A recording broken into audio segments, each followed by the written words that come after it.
Cada mentira que decimos supone una deuda a la verdad. Tarde o temprano, esa deuda se paga. ¿Qué tal, Rubén? ¿Cómo estás? Lo primero de todo, bienvenido. Pues nada, muchísimas gracias, José, y como ya te dije, encantado de estar contigo en esta ocasión virtualmente, no físicamente para defendernos de socialdemócratas y progres, pero bien, encantado de estar contigo. Sí, señor. A ver, voy a acercarme la cámara un poco. Pues no paro últimamente. Ayer estuve, lo digo por si a la gente le interesa, debatiendo con Armesilla también en Red Pill. Ahora estoy contigo en este podcast. O sea que bueno, intentando difundir un poco el mensaje con quienes me dejáis, que no todo el mundo me deja. Y nada, muy agradecido por estas oportunidades que me dais. Yo es que, si te digo la verdad, yo vi el debate que tuviste con Rubén Gisbert en Red Pill Podcast. La Armesilla, no me ha dado tiempo a verlo todavía. No pasa nada, hombre. Pero una de las cosas que, porque cuando estuvimos en el tema de Red Pill Podcast, tú y yo, se comentó el tema de la tecnocracia, de que no todo el mundo debería votar. Lo que pasa es que, claro, si nos liábamos por ahí, no, eso se iba por todas partes. Y yo lo que eché de menos en la parte del debate con Rubén fue más la parte del... Pues bueno, los detalles de cómo sería, digamos, tu tecnocracia ideal, digamos, la carta a los Reyes Magos, pues porque... Es curioso porque ni siquiera se llegó al punto de quién podría y quién no podría votar, que era un tema que a mí me parecía interesante. Lo que pasa es que al final es normal, porque en un debate te enzarzas y tal, y bueno, pues entonces digo, pues voy a invitar a Rubén porque me parece un punto de vista curioso, es un tema del que yo he hablado a veces, porque yo siempre he dicho que la democracia es como el mal menor, ¿no? Bueno, la frase de Churchill, ¿no? Sí, es en plan, es como el menos malo de los sistemas, ¿no? Efectivamente. Eso es. Y entonces la idea era pues preguntarte un poco porque es algo que me genera curiosidad. Entonces lo primero que te quería preguntar es con respecto a la tecnocracia, el cómo se implementaría siempre en términos reales, ¿vale? Para no irnos tampoco a una realidad súper abstracta, hipotética, ¿vale? Pero es decir, ahora mismo estamos en España y yo te doy a ti el poder del BOE y el poder de reformas constitucionales. Y entonces, ¿cómo se implementaría un sistema tecnocrático? Vale. Bueno, si me dieras todas las herramientas legislativas para poder hacerlo, desde una perspectiva formal, lo primero que habría que hacer es reformar la Constitución, evidentemente, que es la primera que establece un sufragio universal. Tendría que ser cambiado ese artículo 22, me parece que es de la Constitución, para que fuera reformado a través de lo que te decía, ¿no? Un sufragio censitario. A mí me resulta curioso, y no lo digo por ti, José, cuando la gente habla de un sistema utópico, la tecnocracia. Bueno, en nuestro ordenamiento jurídico, en la forma en la que se desarrolla la realidad jurídica de nuestro país y la realidad burocrática, existen un montón de sistemas donde se establecen exámenes como prueba de acceso, como filtro para llegar a ciertos cargos. Podemos pensar en un sistema del funcionariado a través de un sistema de concurso o oposición. Y eso también nos lleva a preguntarnos una cosa más. Este es uno de los mayores argumentos que utilizan las personas que intentan criticar este sistema tecnocrático que yo defiendo, ¿no? Que es, bueno, pero es que ese examen, ¿quién lo pondría, no? ¿Y cómo se pondría el examen? Normalmente, y no quiero hacer una generalización apresurada, pero normalmente quien dice esto desconoce la subjetividad y la diferencia que tiene con la objetividad. El derecho es una rama donde frente a un mismo caso podemos llegar a conclusiones distintas, pero ello no quiere decir que puedan existir preguntas objetivas sobre el propio derecho. Es decir, el hecho de que el artículo 69 de la Constitución regule las competencias del Senado es algo completamente objetivo. Más allá de que luego tú y yo podamos debatir si el Senado es una cámara realmente útil, si es una cámara secundaria, si tendría que desaparecer, darle mayor importancia o menos. Pero hay preguntas que son objetivas, ¿no? Entonces, yo lo que establecería es un examen que fuera doble. ¿Por qué? Porque el sufragio universal es un sistema doble. Es un sistema que tiene una dimensión activa, las personas que ejercen su derecho al voto, y una dimensión pasiva, las personas que se postulan, se presentan... Efectivamente, como representantes, como políticos, ¿no? Como entenderíamos hoy. Yo, el mantra que quiero que rija el sistema de la tecnocracia es que los más preparados de entre los ciudadanos puedan votar a los más preparados de entre los políticos. Pero para que esto sea así, hay que exigir primero una formación y hay que exigir efectivamente que se acredite esa formación a través de una prueba de acceso al voto, ¿no? Entonces, ese sería el primer paso. Establecer un examen para garantizar un mínimo de conocimientos a las personas que van a elegir y luego también un examen con mayor dureza, por cierto, y con mayor nivel académico para las personas que van a representar. Esa es la clave, para que se genere este sistema que tiene que ser el mantra a seguir. Los mejores en cuanto a capacidad, no en cuanto a personalidad. Una persona más preparada no es mejor persona. De la misma manera en que un fontanero que sabe más de fontanería que yo no es mejor persona que yo.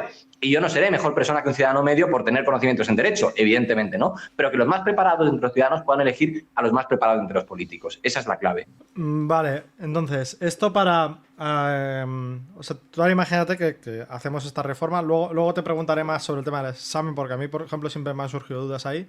Pero entonces, ahora, imagínate, tenemos un sistema y entonces a lo que se elige, digamos, por poner un ejemplo, sería tanto al presidente del gobierno como a los ministros, entiendo, o por poner Claro. una cabeza en cada sitio, ¿vale? Pero claro, a nivel autonómico también pasaría que tendríamos que elegir al presidente de la comunidad, los diferentes concejales de cada... Bueno, los diferentes, ¿cómo se llaman?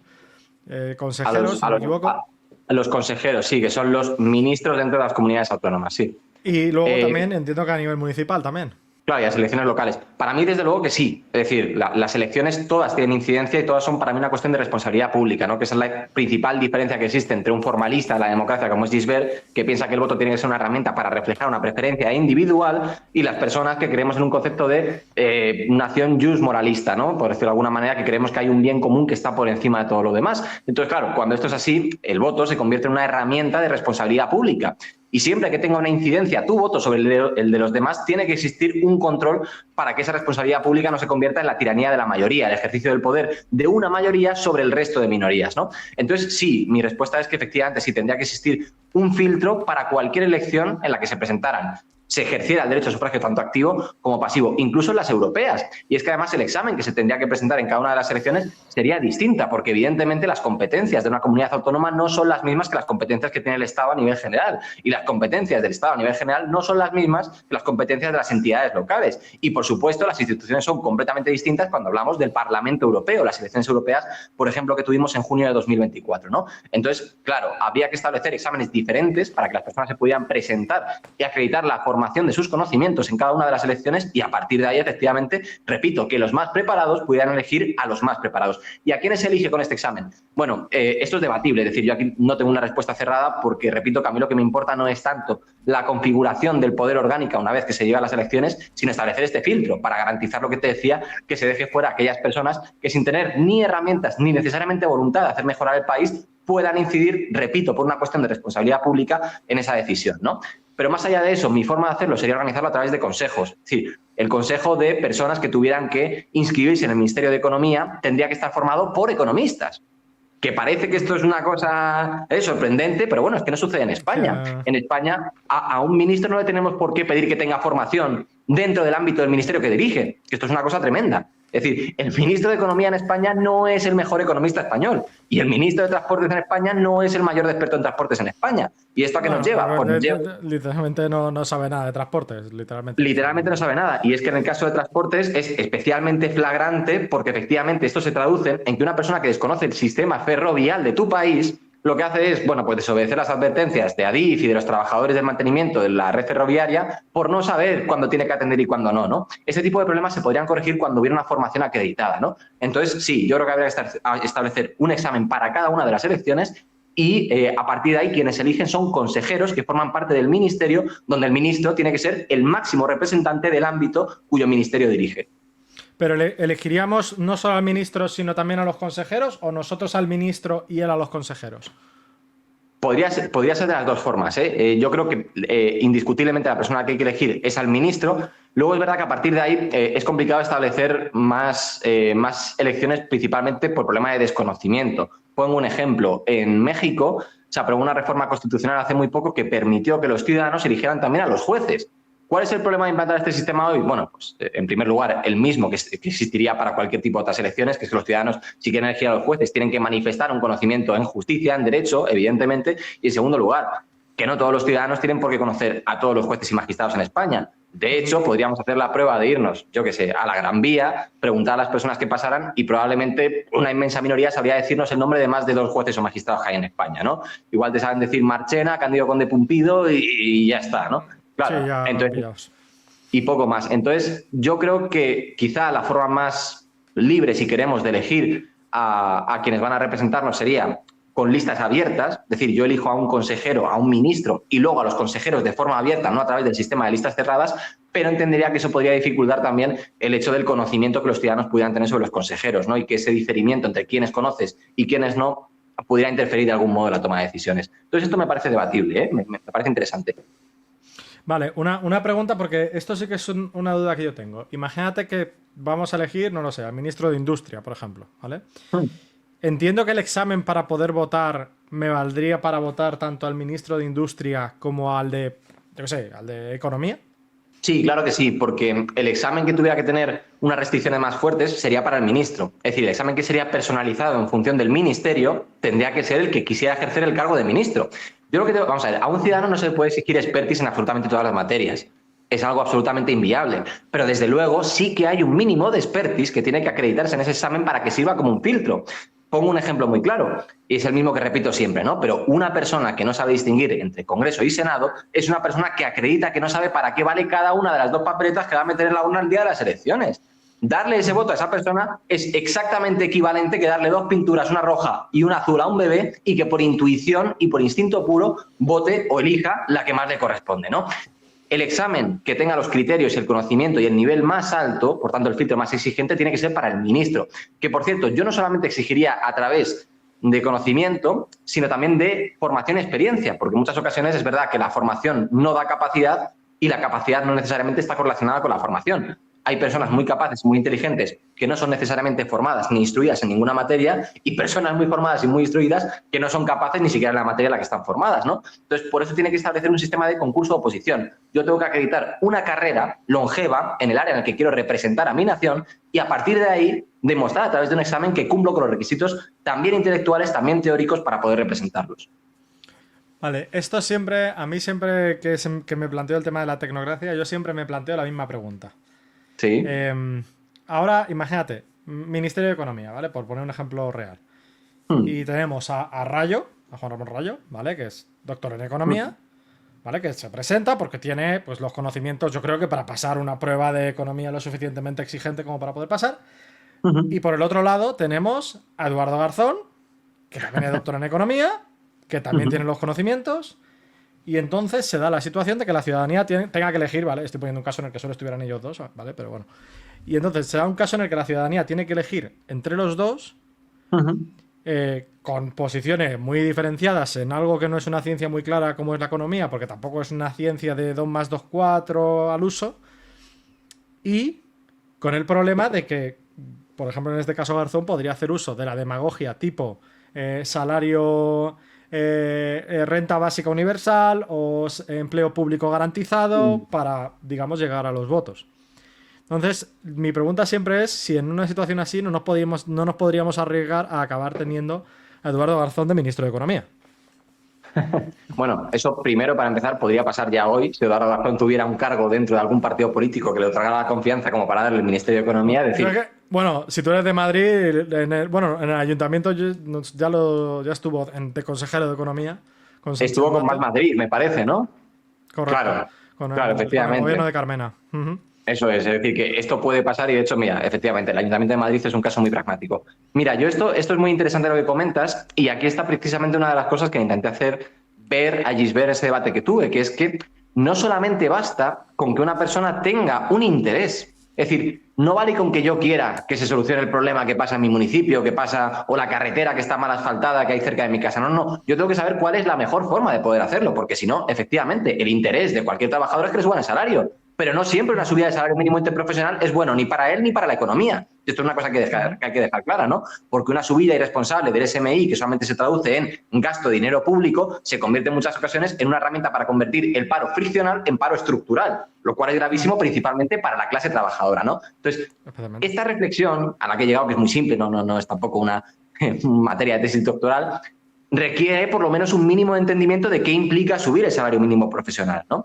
Entonces, claro, efectivamente, podría ser la situación en que se presentara una persona como Eduardo Garzón, igual que puede pasar hoy en día. Ahora bien, aquí está precisamente el interés que hay detrás de la tecnocracia. Y esto es una de las falacias que mucha gente intenta aplicar para intentar contradecir el argumento de la tecnocracia. Yo no quiero establecer una tecnocracia porque quiera restringir el número total de personas que van a ejercer su derecho al voto. Yo quiero establecer una tecnocracia porque creo que es la mejor forma de obligar a que la educación en España sea plena de verdad. Yo quiero que la mayoría de los ciudadanos sean formados. Es decir, yo no quiero la tecnocracia para que voten unos pocos. Yo quiero una tecnocracia, para que voten muchos y muy formados. Pero claro, si no tenemos una herramienta de organización política que incentive a los ciudadanos a poder formarse, entonces estamos haciendo un continuismo del régimen que ya tenemos. Que eso es lo más preocupante de todo, ¿no? Entonces, claro, hace falta conocer los intereses y saber de qué forma se van a efectuar. Ahora yo te pregunto, por ejemplo, por coger el ejemplo del salario mínimo. Sí. ¿Tú crees que la mayoría de la población española cree que una subida del salario mínimo es algo negativo? Porque eso es de las cosas que a mí me generan dudas, ¿eh? Claro, pues la respuesta que yo te doy es la que te decía antes. No lo sé si lo consideran, pero sí que sé que tendrían más herramientas para detectarlo como demagogia o populismo si estuviéramos todos bien formados. Claro, esa es la verdadera respuesta. Sí, lo que pasa es que, claro, lo que pasa es que en el caso de la subida del salario mínimo, entras en el campo de la economía, que tienes, sí, tienes estudio del Banco de España que te dice, dejaron de crearse tantos empleos, pero luego tienes otro estudio de otro organismo que te dice, no, fíjate, se ha subido el salario mínimo y ahora hay más gente empleada que nunca. O sea, sobre todo, a mí me cuesta diferenciar esto cuando entramos en... Es que la economía me parece muy buen ejemplo porque se mueve en ese terreno más gris, vamos a decir, menos certero, menos... ¿no? Y otro ejemplo que, por ejemplo, me viene a la cabeza es el tema de la energía nuclear, por ejemplo. Es decir, ahora mismo la mayoría de la gente en España, tú preguntas por la energía nuclear y la mayoría de la gente está en contra de la energía nuclear. Y la gente que está en contra de la energía nuclear... Sí. Quiero decir, a la gente le preguntan, ¿tú quieres que te pongan un reactor nuclear al lado de tu casa? Y te dicen no. Bueno, claro, pero una cosa... ¿Por qué? No, pero ¿por qué no? O sea, quiero decir, el por qué... Bueno, porque igual la gente que vive... O sea, sí, pero igual es por externalidades negativas no relacionadas con la energía nuclear, sino el ruido, el tráfico de coches, el hecho de que haya un montón de trabajadores o el hecho de que se colapsen las carreteras, ¿no? También podría pasar. El miedo es más a... El miedo es a que explote y a Chernóbil, ¿no? Sí, claro. El miedo a que explote y acabe yo siendo radiactivo, man. Cuando la realidad es que una central nuclear, por definición, no puede explotar. Pero quiero decir que es algo basado en un imaginario, ¿no? En un concepto que es Chernóbil, ¿vale? Es decir, tú dices energía nuclear y la gente dice, oh, Dios mío, Chernóbil. Y entonces, eso yo creo que sí que puede dar a un lugar a un examen. Claro, porque luego viene la parte de, evidentemente, la parte que para mí es relevante de quién pone el examen y qué preguntas lo componen. Porque, claro, imagínate, ¿no? Que tú en el examen dices, ¿es el salario mínimo una medida positiva? O planteas la pregunta de otra manera. ¿Qué conlleva la subida del salario mínimo? Claro, pero ahí introduces valoraciones también subjetivas. Es decir, en el examen no podía entrar nada que fuera puramente subjetivo. Tendría que estar sujeto siempre y solo a condiciones objetivas. Eso es lo más importante de todo, porque si no, efectivamente, entramos en un terreno discrecional donde hay que tener muchísimo cuidado con fiscalizar a las personas que ponen un examen, ¿no? Esa es la clave. Claro, yo lo que quiero es que exista una ciudadanía que tenga herramientas, primero, para detectar el populismo y segundo, para detectar la mentira directamente, que ya no es populismo, ya no es una herramienta para encandilar a las masas, sino directamente para mentir, para manipular, para desvirtuar, ¿no? Y en ese sentido yo creo que efectivamente la tecnocracia puede ser el mejor de los incentivos que tengamos para fomentar la educación entre los ciudadanos. Entonces, claro, cuando me preguntabas el tema de la energía nuclear, no sé el dato, no sé algún estudio preguntándole a ciudadanos cuál es su opinión o su valoración sobre la energía nuclear, puede ser que sea la que tú dices, pero yo frente a, o por encima de si están a favor o en contra de la energía nuclear, a mí lo que me gustaría es tener una camada de ciudadanos, una base de ciudadanos que supiera argumentarme el porqué. Que supiera argumentarme el porqué. Es decir, la subida del salario mínimo interprofesional no tiene por qué ser necesariamente negativa. ¿Cuál es la teoría que existe detrás de esto? Pues que normalmente una economía, cuando está cerca del pleno empleo, sí que puede permitirse la subida del salario mínimo interprofesional. El problema está en hacer esa subida antes de llegar a un porcentaje parecido al del pleno empleo, porque entonces, repito, te cargas un montón de puestos de trabajo que pasan de ser paro ficcional en estructural. Este es el argumento al que quiero que llegue la gente. Por encima de que luego tengan una teoría, una concepción de la economía más keynesiana o más intervencionista, o sean más liberales y estén más partidarios de la escuela austriaca y de Adam Smith o de Hayek, ¿no? Entonces, claro, yo lo que quiero es la argumentación. A mí no me vale con que usted me dé una respuesta. Dígame el por qué lo quiere. Y a partir de ahí, entonces sí que podemos negociar en una sociedad de personas que estén verdaderamente formadas. Claro, esta es la base de todo. Y entiendo, este examen es un examen que podría hacer cualquiera independientemente de su edad. Bueno, no, claro, mira, esto es muy interesante porque aquí hay que hablar de pelín, espero que la gente no abandone el directo cuando diga esto, pero hay que hablar un pelín de teoría constitucional, muy breve, ¿vale? Esto fue una de las cosas que le pregunté a Gisbert, ¿no? Yo le preguntaba y le decía, ¿una persona con 17 años es titular del derecho al voto? Pues por Es sorprendente que titular, parezca, pero no puede ejercerlo. efectivamente, por sorprendente que parezca, la respuesta es sí. Si preguntamos por titularidad, la respuesta es sí, porque todo ciudadano, por el mero hecho de ser ciudadano, nace siendo titular de todos los derechos que están recogidos en la Constitución y desarrollados en nuestro ordenamiento jurídico. Lo que pasa es que todos los derechos, incluso los fundamentales, que son el núcleo duro de la Constitución, son o bien limitados o bien se pueden limitar, incluido el derecho a sufragio universal, que tiene el límite, como todos sabemos, en la restricción de los 18 años. Yo, cuando hablo de restringir el derecho a sufragio universal, no hablo de quitar titularidad. Es decir, yo no querría que un ciudadano naciera sin ser titular del derecho a sufragio universal. Todo el mundo nacería siendo titular, pero tendría que superar más restricciones que la de la edad. La de la edad sería una de las restricciones, pero a esa restricción hay que añadirle también la de la acreditación del conocimiento a la hora de querer votar. Entonces, lo que es discriminatorio, lo que puede vulnerar el principio de igualdad de los ciudadanos, es que yo cogiera y dijera, mire, a partir de mañana las personas que tienen gafas no pueden votar nunca jamás de los jamases. Oiga, ¿y por qué? Aquí estoy atacando a la titularidad de un colectivo de personas y además de forma arbitraria e injustificada. Lo que habría que contestar es que para que no se caiga en esta arbitrariedad, o en esta injusticia o en esta vulneración del principio de igualdad, hay que atacar siempre a las condiciones. Entre esas condiciones, repito, la de la edad creo que tiene que estar porque es, bueno, una vez que hemos entendido de forma universal en la que se empieza a manifestar un mínimo de conocimiento, experiencia, sensatez, madurez, pero también añadirle otros límites. Pues relacionada con eso, porque me parece interesante este tema, seguramente desde la izquierda se podría decir, o alguien lo diría seguro, de, bueno, es que las personas con menos ingresos normalmente tienen menos formación y esto al final no deja de ser una forma de quitarles, entre comillas, el derecho al voto a las personas que por tener menos recursos tienen menos nivel formativo. Claro, pero ese argumento también nos llevaría a cargarnos la educación. Porque las universidades, incluso las públicas, te cobran una matrícula de 1.000 euros al mes. Y una persona de una familia que tiene ingresos muy bajos o que está en riesgo de exclusión social tampoco puede permitir que sus hijos sean. O también por este sistema te cargas la oposición. Hay mucha gente que critica el sistema de oposición porque dice que es puramente burocrático, porque los años en los que tú estudias no estás ingresando. Y si no tienes un colchón familiar que te permita estar estudiando y no ingresando ni cotizando, probablemente no asumas el riesgo de meterte e inmiscuirte dentro de una oposición. Claro, efectivamente, pero es que intentar utilizar el argumento del criterio económico para intentar mermar o poner un límite al potencial desarrollo de tu país es limitar las posibilidades que tenemos. Efectivamente que habría que hacer muchísimo también en materia de desigualdad y también podríamos hablar de becas que estuvieran justificadas, que no se convirtieran en paguitas, que estuvieran bien redistribuidas. Es decir, que de verdad los impuestos se convirtieran en un instrumento para el gasto, no un instrumento para la propaganda política, como son hoy en muchísimos casos y como creo que estarás de acuerdo conmigo, ¿no? Pero claro, ese argumento destruiría cualquier sistema donde se exigiera, se cargaría también la medicina, ¿no? La carrera de medicina, que es una carrera de 5 años, que normalmente requiere un sacrificio enorme, que luego tienes que hacer un MIR, que son muchos años estudiando también, de nuevo, sin ingresar. ¿Pero qué hacemos frente a esto, no? Bueno, yo creo que efectivamente no puede utilizarse el criterio de la desigualdad o el poder adquisitivo para mermar el potencial desarrollo de un país. No, o sea, yo me estoy intentando meterme en el simulador de personas de izquierdas para sí, de abogado del diablo, ¿no? Claro, efectivamente, o sea, yo estoy aquí para poner pegas, ¿vale? O sea, yo estoy, sí.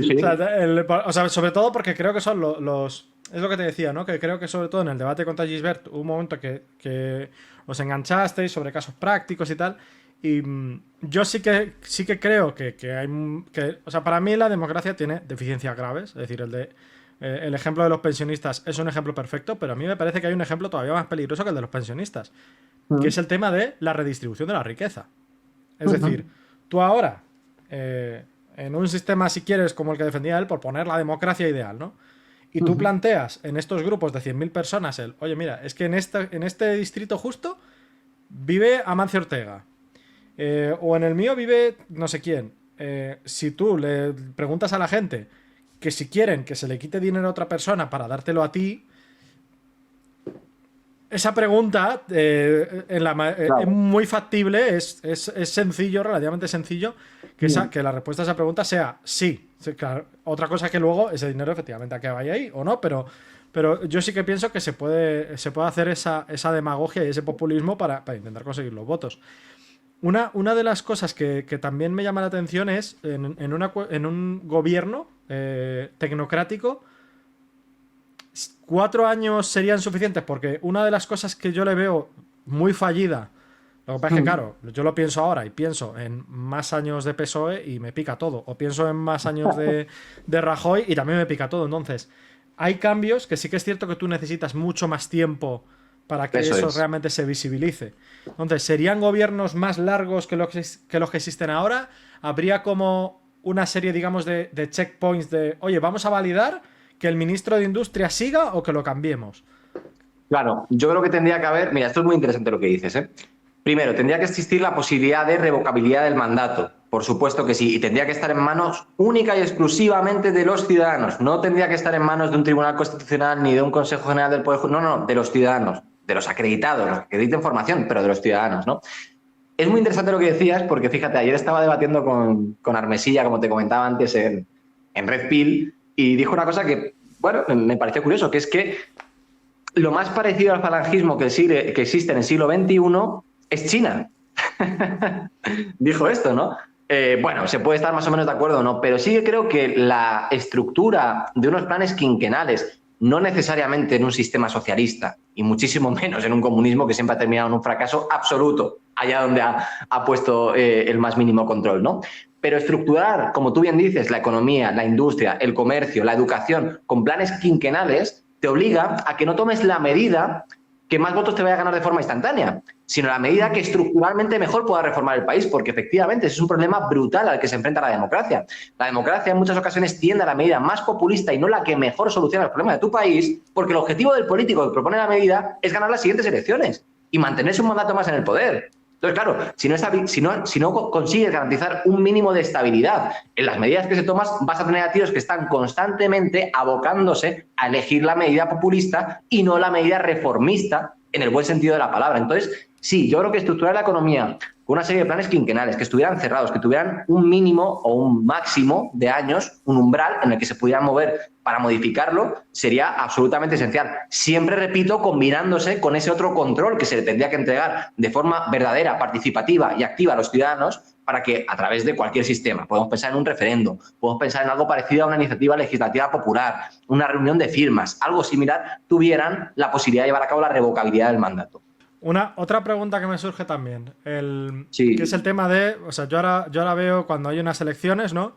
Y veo un debate a 4 o a 5, ¿no? Entonces, imagínate que se presentan 100 tíos al ministro de Economía y los 100 pasan porque los 100 tienen conocimientos. En esa circunstancia, o sea, yo ahí veo complicado, realmente lo veo complicado para el ciudadano promedio estar informado de cuáles son las medidas o cuáles son las líneas de acción que llevaría cada uno de los 100. O sea, que entiendo que es un poco como pasa ahora con los partidos, ¿eh? Claro. Pero mi pregunta no va tanto por ahí, porque eso al final es un problema que ya existe, sino más por el lado de esos candidatos. Entiendo que no irían agrupados dentro de ningún partido, ¿no? Porque eso les podría dar, ¿no?, mucha más relevancia, claro, ¿no? Sí, no, termina, no sé si te he cortado, José. No, que al estar apoyados por un partido o por un lobby, si quieres, ¿no? Yo qué sé, Iberdrola, cojo a este porque este me va a hacer una regulación de la energía que a mí me viene muy bien, le meto dinero por todos los lados para que, pues eso, para que aparezcan programas de televisión, en medios, en campañas de publicidad y todo esto, ¿no? Si sería algo que tendría que controlarse para evitar esas claro. conductas, vaya. Mira, es muy buena pregunta, porque efectivamente, logística y burocráticamente es muy difícil que 100 personas individualmente que aprueben un examen intenten articularse dentro de una campaña electoral. ¿Cómo vas a meter 100 tíos en un plato de televisión española para debatir entre ellos las medidas, ¿no? Entonces esto nos lleva precisamente a lo que hizo que pasáramos de una democracia ateniense como teníamos antaño a la democracia que tenemos hoy en día, la democracia liberal, que es las poblaciones crecen tanto exponencialmente que hay que buscar intermediarios que actúen entre el poder y el pueblo para acercarle el poder al pueblo. Esos intermediarios son esas asociaciones sui generis, como se les llama a los partidos políticos, que intentan reagrupar bajo una etiqueta, un color, una ideología, un sentimentalismo, una serie de políticas en común que pueden reflejar más o menos los intereses de los ciudadanos. ¿Dónde está el verdadero problema de los partidos políticos? Está cuando lo que hacen es transgredir esta intencionalidad que se les había otorgado de ser meros intermediarios y convertirse en herramientas limitadoras de los ciudadanos. Es decir, el problema en sí no es que existan, en mi opinión, los partidos políticos. El problema está en que la forma en la que se configuran en la práctica los partidos políticos sea la de acercarse al poder ellos mismos. No pueden convertirse en un techo para los ciudadanos, sino en un trampolín. Entonces, en este sentido, vamos a aprovechar esta debilidad que sabemos que tienen los partidos políticos para intentar darle la finalidad que tendrían que tener. yo sí que creo que para facilitar ese problema burocrático tendría que existir alguna forma de asociación que reuniera dentro de un mismo grupo, dentro de algo que hiciera más fácilmente identificable a un conjunto de candidatos a aquellas personas que se presenten. Ahora bien, ¿cuál es el problema del partido político? El problema está en la doctrina del partido. Claro, hay una doctrina cerrada de pautas que si usted, persona que se presenta por ese partido, desacata, entonces usted se va fuera del partido. Lo estamos viendo en un montón de partidos. Lo hemos visto en Podemos, lo hemos visto en Vox, lo vimos con las primarias en el PSOE, lo vemos en todos lados, ¿no? Entonces, tienen que existir asociaciones que dentro de unas pautas y de unos marcos en común reúnan a perfiles distintos. ¿Por qué digo esto? Porque dentro de los socialdemócratas seguro que hay concepciones muy distintas de la socialdemocracia. Pero ahora bien, ello no impediría, por ejemplo, que dentro de un partido socialdemócrata se presentaran personas como Anuj y personas a lo mejor como Eduardo Garzón, que son dos personas con una concepción probablemente muy diferente de lo que es la socialdemocracia. Entonces tienen que servir, primero, asociaciones muy generales que reúnan en pautas generales una ideología que pueda moverse en unos marcos para que sea más fácilmente identificable a los candidatos que se presenten y dentro de esas asociaciones se elimine la doctrina de partido que lo que hace es encorsetar a las personas que forman parte de ese partido o de esa asociación y se presentaran personas con nociones muy distintas del marco general en el que se mueven. Esa es la clave. Ahora tengo otra pregunta porque yo creo que esto... Porque aquí yo puedo ver conflictos, ¿no? Que es... porque yo ahora me pregunto cuestiones como, por ejemplo, presupuestos generales del Estado. ¿Vale? Sí. Porque no me parece algo sencillo. Sí. Entiendo que se aprobaría en el Congreso, quiero pensar, porque o sea, veo conflictos en el término de... Imagínate que yo soy el ministro de Hacienda. Sí. Y yo digo, yo soy el ministro de Hacienda. Los presupuestos, a no ser que nadie me obligue, yo voy a dar presupuesto a este otro ministro, pero porque sus líneas van en la línea de lo que yo pienso y creo que puede contribuir a mis objetivos.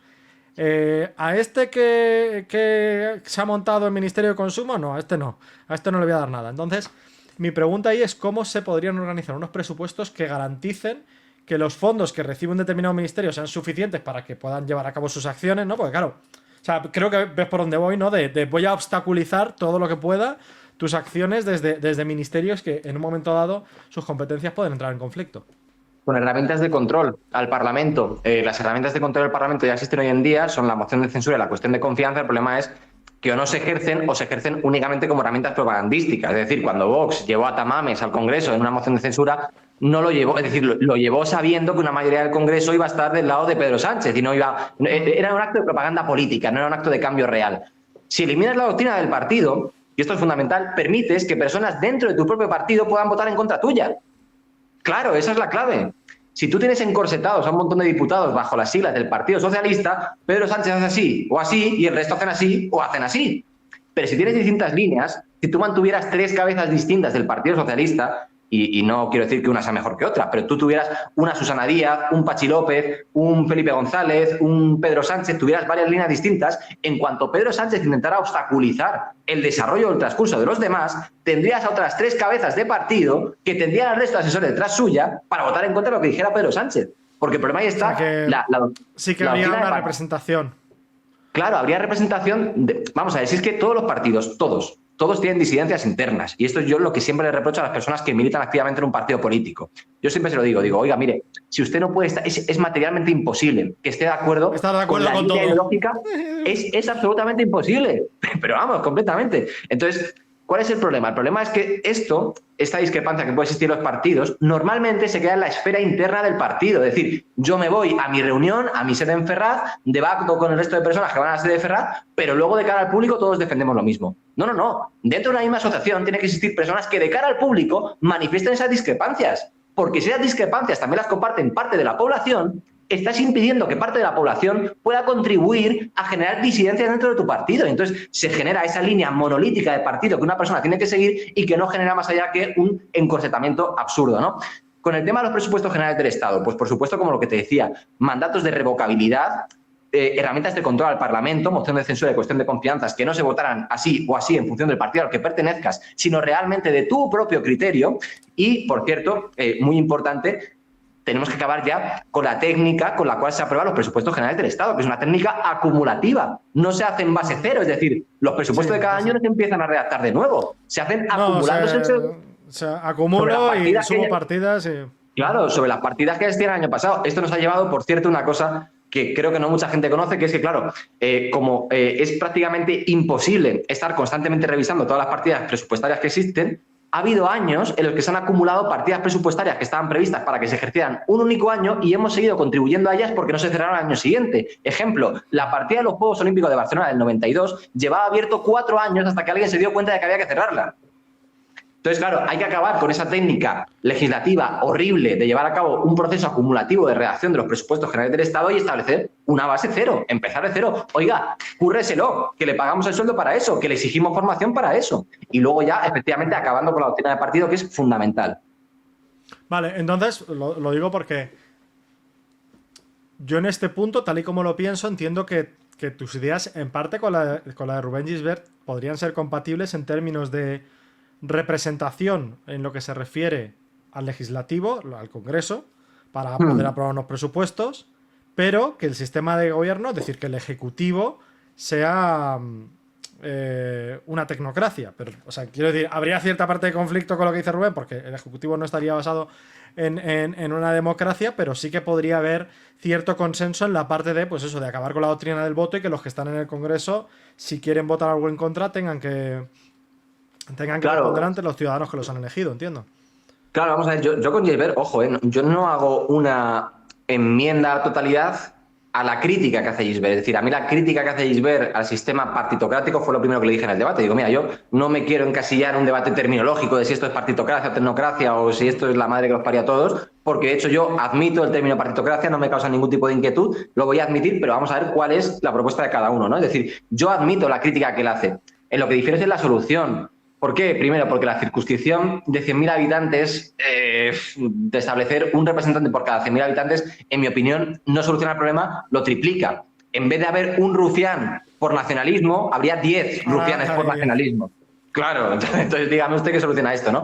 Sí que sería compatible el hecho de la crítica al sistema de partidos. Ahí es donde probablemente más podamos converger él y yo, porque efectivamente los dos identificamos como un problema la forma en la que existen los partidos hoy en día y los dos identificamos también como un problema la doctrina de partido como una religión propia de cada uno de los partidos políticos, ¿no? Más allá de eso, luego también diferimos, y esto creo que es fundamental, esta es la base en la que no nos vamos a encontrar. Él es un positivista, yo soy un just naturalista, ¿no? Esto lo digo también porque hay muchas personas que vi el otro día un hilo de Twitter... Ahí sí que ese término voy a necesitar que me lo expliques, ¿eh? Y just naturalista. Seguramente también, sí. Sí, lo explico todo, vamos a ver. A ver, el otro día vi un hilo en Twitter muy interesante en el que una persona preguntaba si era compatible esto que yo digo siempre de que soy josantoniano y de que me representa la vida y obra de José Antonio con la tecnocracia, ¿no? Bueno, yo creo que la compatibilidad está en entender en qué dimensión humana opera la labor josantoniana y opera la labor tecnocrática. La tecnocracia para mí es un filtro formal. Es un filtro para, primero, incentivar la educación de la población, que eso es esencial, no lo recalqué tanto en el debate como debería quizá. Ese es mi objetivo con la tecnocracia, que sea el verdadero impulsor de la formación, de la educación, de tener una sociedad que no agache la cabeza frente a manipulaciones, sino que las detecte, que es lo más importante. Y luego está la moral, que la moral va aparte y la concepción de la moral puede ser distinta. Un positivista, y aquí voy a la distinción entre positivismo y justnaturalismo, un positivista normalmente reniega de la posibilidad de legislar con la moral. Es decir, piensa que todo lo que venga en el derecho positivo y todo lo que contenga una norma es aceptable por el mero hecho de que sea derecho positivo. Es decir, que si yo mañana apruebo una ley en la que digo que el burka se prohíbe, yo tendría que aceptar que es moral que el burka esté prohibido. Y si dentro de 2 semanas cambia la ley y digo que el burka se permite, yo tendría que aceptar que el burka se permitiera, porque era ley, ¿no? Como dice la canción de Ciriaco, que es, por cierto, brillantísima. Entonces, claro, le atribuye la moralidad a la propia ley. Lo que venga en la ley es necesariamente bueno por ser ley y lo que no venga en la ley, por tanto, nunca será bueno por no ser ley. El justnaturalismo cree en la existencia de un derecho natural. Para un católico ese derecho natural vendrá inspirado por Dios, pero no necesariamente tenemos que recurrir a argumentos católicos, ni religiosos, ni teológicos para reconocer que existe un derecho natural. ¿Por qué? Porque el derecho natural puede estar asociado a la idea de moral, y la idea de moral puede ser católica o puede ser no católica, puede ser teológica o puede ser no teológica. ¿Cuál es la diferencia entre la moral y la ética? Entonces es un debate más filosófico, ¿no? La moral la moral es colectiva, para empezar, y la ética es individual. La moral está determinada por los usos, costumbres, tradiciones que marcan el pasado y el legado de una nación. Yo siempre pongo un ejemplo que creo que es muy esclarecedor. En España, a diferencia de lo que sucede en otros países, la tauromaquia es moral. con independencia de que a cada uno de los ciudadanos pueda tener una reflexión individual. Es decir, para España la tauromaquia es moral. Si a mí no me gusta la tauromaquia, yo haré una reflexión ética sobre la tauromaquia. Entonces, para mí la tauromaquia no será ético. Pero, por ejemplo, esto no sucedería en un país donde la tauromaquia estuviera visto como un linchamiento animal y no como costumbre. En ese país la tauromaquia sería o bien amoral, si no hubiera valoración moral de la tauromaquia, o inmoral. ¿Por qué? Porque la moral es colectiva, la determinan usos, costumbres y tradiciones de un país, y la ética es la capacidad individual de cada uno de reflexionar sobre la moral. Y no siempre coincide, ¿no? Entonces, esa es la diferencia. Bueno, y más aún en el tema de la tauromaquia, que llevo una pelea. Y más en el tema de la tauromaquia, que es. Y ojo, y a mí no me gusta especialmente, lo respeto porque, repito, le reconozco el carácter moral vinculado a la esencia de España, pero especialmente no me gusta. No he ido nunca a una corrida de toros y no sé si iría alguna vez, no es algo que me atraiga especialmente. No me tiene por qué gustar todo, ¿no? Lo que esté vinculado, en este caso, a nuestro pasado. Para hacer un pequeño paréntesis, yo solo he ido a una corrida de toros en mi vida, solo he ido a una, ¿vale? No soy un fanático, no he vuelto, quiero decir, no. Pero yo lo que sí que dije es que recomiendo a todo el mundo que vaya al menos una vez en su vida. Oye, si luego vas, te horrorizas, pero porque no es lo mismo. Porque ha habido gente que me critica a los toros que solo los ha visto por la tele. Y es como, ya, entonces la Capilla Sixtina entiendo que si la has visto por la tele o en una foto, pues entonces ya no te hace falta ir. Claro. Y creo que es algo, creo que la vivencia va más allá del propio concepto y se entiende parte de la cultura española en una corrida de toros porque hay mucho costumbrismo en una corrida de toros. O sea que a nivel cultural aprecio el punto cultural que tiene, evidentemente. Eso es, y precisamente esa valoración cultural que haces quiere decir que aunque a ti no te guste la tauromaquia, reconoces el valor moral que tiene dentro de España. Esa es la clave, con independencia de que tú luego éticamente lo consideres maltrato animal o creas que la ética puede incentivar un cambio de la moral. Esto también sucede. Una ética colectivizada puede influir en un cambio en la moral colectiva, claro que sí. La moral no es unánime, pero sí que tiende a moverse dentro de las mismas pautas, ¿no?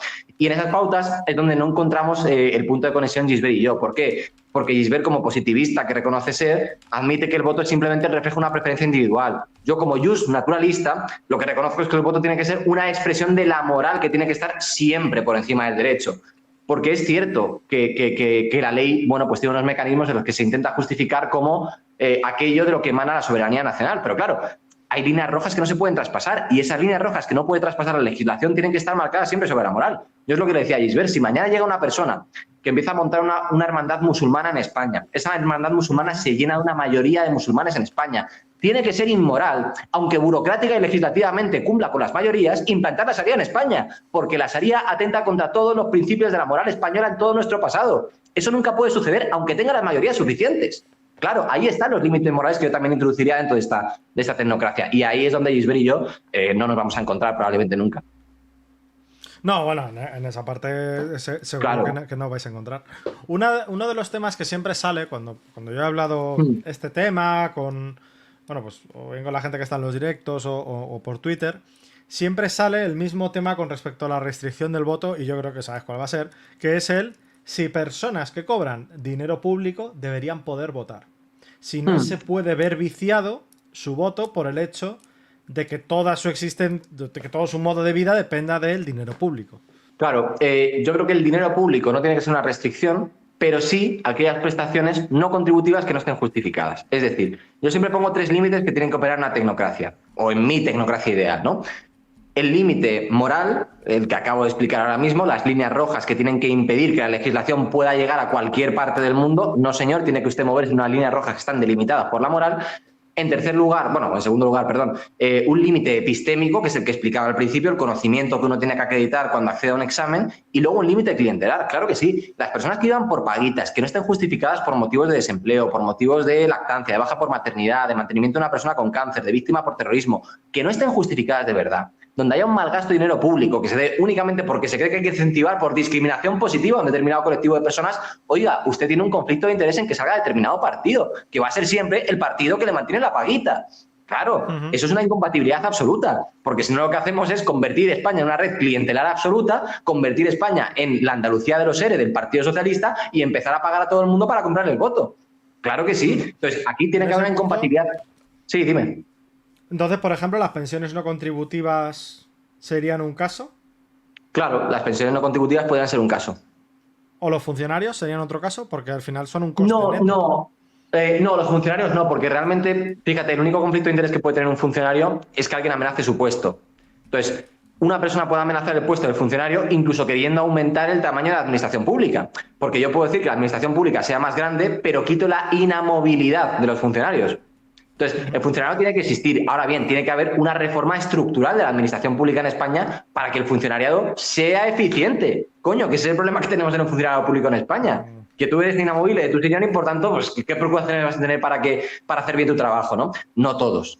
Sé que hay funcionarios que trabajan un montón, tengo familiares que son funcionarios, los respeto y además en muchas ocasiones la prueba de acceso que superan a través del concurso de oposición es durísima. Mire usted el caso de Abogacía del Estado, de Notaría, de Registrador de la Propiedad y un montón más, pero hay que hacer una reforma estructural. ¿Cuál es el problema de esta reforma? Que ningún político va a querer meterse en ella. No hay político que se quiera meter a reformar estructuralmente la administración pública. Primero, porque implica dinero, implica un gasto de dinero tremendo llevar a cabo esa redistribución. Y segundo, porque implica una pérdida de votos. Dile a un funcionario que está hoy en día sujeto al TREBEP, que le vas a remover, le vas a cambiar todos los derechos a los que está sujeto. Claro, pues evidentemente eso genera un problemón enorme, sí. Bueno, y no solo eso, sino también el nivel de conflicto social, porque al día siguiente tendría manifestaciones por todo el país. Bueno, claro, también. Y ahora, porque comentabas una cosa de los funcionarios que me parece curiosa, que es que tú tienes gente de tu entorno cercano, que son funcionarios, que trabajan, pero yo estoy seguro y convencido que estas personas te habrán contado historias de auténtico terror dentro de la administración pública, porque es algo que para mí es un patrón, pasa siempre. Es un patrón que al final se da porque al final se responde a una, bueno, más que un incentivo, a una ausencia de incentivo, quiero decir. Eso es. Mi puesto al final no corre ningún peligro y en esto pues es una de las maneras en las que se puede sobrevivir. También yo cuando pienso en tecnocracia, porque lo estábamos tratando antes, el tema de los conflictos entre competencias, ¿vale? Porque sí que es cierto que, por ejemplo, puede entrar en conflicto el Ministerio de Industria, por ejemplo, con el Ministerio de Transportes, en términos de, oye, es que yo quiero montar una vía de alta velocidad, tú quieres montar, no lo sé, una industria siderúrgica, por ejemplo, y el problema es que no nos podemos enganchar los dos a la luz porque entonces se cae todo. Entonces, en estos casos, ¿cómo priorizamos cuál de las dos cosas? Porque claro, las tecnocracias normalmente, o al menos las que ha existido, ¿vale? Por ejemplo, en el caso del debate con Gisbert salió en el caso de la dictadura y todo esto, ¿no? Pero bueno, ahí al final había una figura, digamos, por encima, vamos a decir, que al final decía, pues esto ahora, esto luego, ¿no? Entonces, en ese punto, ¿cómo se podrían resolver ese tipo de conflictos? Esa figura podría ser parcialmente, y de hecho hoy en día es la figura del presidente del gobierno, que al fin y al cabo si no le gusta lo que dice un ministro, le destituye, le cesa al día siguiente y ya está, se lo carga y meta al otro que vaya a agachar la cabeza para decir lo que dice él, ¿no? Mira, es muy interesante y ese problema es el mismo que existe, por ejemplo, en derecho administrativo, cuando se intenta responder a la pregunta de la expropiación forzosa. ¿Cuándo satisface el bien común expropiar una parcela para querer que pase una vía de tren? Si yo tengo mi parcela, se tiene que utilizar, el Estado tiene que poder utilizar, tiene legitimidad para emplear la herramienta de la expropiación forzosa para que pase una vía de tren. ¿Cuál es el criterio que se emplea? Este es un debate que está... Para mí, como liberal, nunca jamás. Nunca jamás. Claro, efectivamente, esto es un debate abierto que, ojo, existe entre liberales en la economía, pero también en el derecho. Hay mucha gente que considera que es la idea de número de personas. Si hay un mayor número de personas que se benefician de una medida, debe ser esa medida la que se aplique. Hay otras personas que, como tú bien dices, parten de una pauta liberal y lo que dicen es que consideran ilegítimo siempre la expropiación forzosa, ¿no? Yo creo que en caso de dudas de que fuera un caso muy oscuro, donde no hubiera blancos y negros, fuera todo muy gris, no se supiera que va a desarrollar mejor el país, a mí no me parecería mal que se preguntara en última instancia, ojo, y de forma no vinculante a través de un referéndum a los ciudadanos, que también, por supuesto, deberían acreditar un mínimo de conocimiento. Porque si tú tienes duda de la medida, en realidad lo que estás diciendo es que no sabes cuál es el conflicto de interés que puede generar entre los ciudadanos. No sabes qué es mejor para los ciudadanos. En ese caso, no está mal que se empiece a aplicar esa herramienta que tenemos, parece de adorno, que es el referéndum, para preguntar a los ciudadanos que demuestren formación en el tema del que se está hablando, qué creen ellos, qué consideran ellos, ojo, siempre de forma no vinculante, porque cuidado, puede traer muchísimos problemas también, y la decisión en última instancia tiene que estar en los representantes, pero que manifiesten su opinión. No, o sea, estoy pensándolo porque a mí el tema de los referéndums siempre me ha parecido muy conflictivo. ¿Vale? O sea, entiendo lo que me has dicho de un referéndum no vinculante como una forma de vamos a tomar el pulso, ¿no? Un poco Eso es. Lo que pasa es que al final, yo pensándolo en este punto, claro, entiendo por qué dices lo de no vinculante, porque al final la decisión, si lo haces vinculante, al final lo que estás haciendo es saltar por encima del tecnócrata y entonces nada de esto sirve. Eso es. Pero sí que veo problemas en cómo se suelen plantear los referéndums, que normalmente se plantean como blanco-negro, ¿sabes? Y hay una ausencia total de gris, ¿no? Sí que veo algunos conflictos o sea, porque al final voy siempre a lo mismo, ¿no? ¿Quién sería el tecnócrata, ¿vale? O sea, fíjate que yo no voy ni a si la tecnocracia es buena o mala, ¿vale? Porque eso ya vamos a dar por sentado que es el sistema que queremos para la conversación, pero sí que veo el conflicto en quién sería el tecnócrata, ¿no? Porque veo polos tan opuestos entre un lado y otro con respecto a ciertas medidas que, a ver, sí que es cierto que por lo menos iríamos hacia algún sitio, pero si hubiera una rotación, al final, ¿no? Pues puede haber un ministro de energía que diga, pues yo meto renovables. Y que haya un momento que la población diga, uy, pues esto no me gusta como lo está haciendo, lo quitamos. Y el siguiente llegue y diga, pues yo voy a montar nucleares. Y entonces la gente esté todavía más descontenta, la gente que le han puesto reactores nucleares cerca de su casa esté todavía más descontenta, y entonces digan, uy, esto es terrorífico, vamos a volver para atrás porque, mira, los paneles solares estaban mejor. ¿Entiendes a lo que me refiero? Entonces, ese tipo de cambios que se producen también en la sociedad a nivel de percepción de qué cosas son o no positivas, hasta qué punto eso podría generar una inacción por estar, digamos, cambiando entre un caballo y otro. ¿Sabes? O sea, Claro, yo creo que... entiendo la crítica, pero se responde diciendo algo parecido a lo que te decía antes, que es, bueno, para eso tenemos el ejemplo de China en los planes quinquenales, que cuando no se ejercen únicamente por ser pues, una forma comunista y de intentar gobernar, pues parece ser que tiene efectos, ¿no? Mira, China se ha dado cuenta de que realmente en este último plan quinquenal lo que tenían que hacer era desarrollar infraestructura, meterle dinero a la infraestructura pública o privada, que también tienen empresas privadas, ¿eh? Como le decía ayer Mesía, tienen empresas que cotizan en bolsa y algunas de las más grandes del mundo, como Alibaba o ID, que son chinas, ¿no? Pero bueno, es lo que te quiero decir, ¿no? Es identificar el problema. Yo tengo clarísimo que si mañana España se convirtiera en una tecnocracia, habría dos problemas a solucionar. Dos problemas que tendrían que aprobarse a través de un plan quinquenal. Vivienda e inmigración. Indiscutiblemente, porque son los problemas temporales que más preocupan a la población española. Y depende de la encuesta que hicieras, pues probablemente cada mes saldría uno u otro porque está constantemente alternándose entre los que más preocupan a los españoles. Pero claro que sí, hay que aprobar un plan quinquenal que opere para una cantidad determinada de años, precisamente para evitar la ineficacia por el mandato y a partir de ahí que se solucionen los problemas. Claro, mira, si es que precisamente así fue como funcionó el plan de estabilización social. Hubo una identificación de un problema por exceso de construcción de vivienda y llegó Franco y dijo, mira, yo esto no tengo mucha idea de tal, voy a delegar mi mano a las personas que realmente saben cómo se puede construir, cómo se puede llevar a cabo un plan de vivienda, ¿verdad? Y se construyeron 5,4 millones de viviendas, 3,4 millones públicas. Claro, pues eso es lo que hay que hacer, identificar un problema que no tiene por qué responder a la competencia única de un ministro. Es decir, en un consenso, un consejo de ministros que identifica un problema con independencia de que tú seas economía y yo transportes o tú transición ecológica y yo igualdad, que no existiría ese ministerio dentro de mi modelo de Estado, pero identificar el consenso de forma conjunta y que cada uno desde su ámbito aporte la mejor medida para solucionar el conflicto que existe.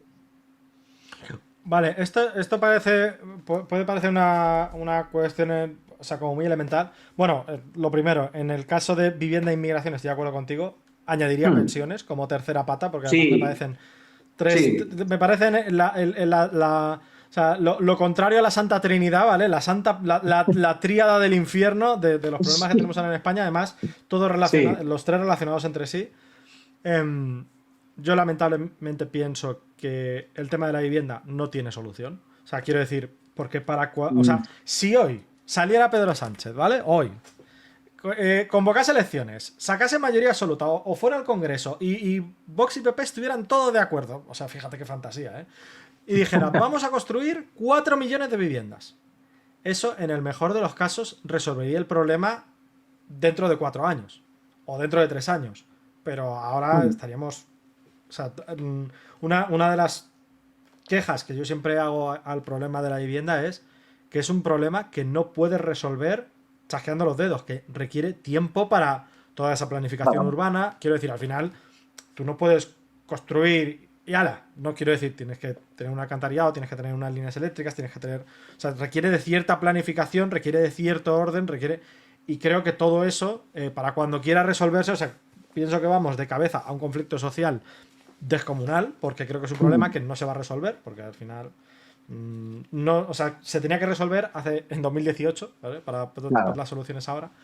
Y entonces al final, evidentemente, es el cortoplacismo. Pero una de las preguntas, porque me parece interesante porque has comentado, en mi modelo no existiría Ministerio de Igualdad.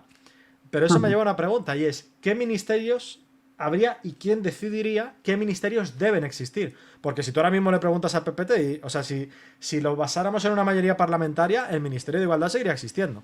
Claro, para eso habría que hacer un procedimiento constituyente directamente, como te decía, es decir, asumir que el régimen del 78 está caduco, no sirve para absolutamente nada más que para continuar los problemas que tenemos hoy e iniciar entre todos, efectivamente, un nuevo procedimiento constituyente.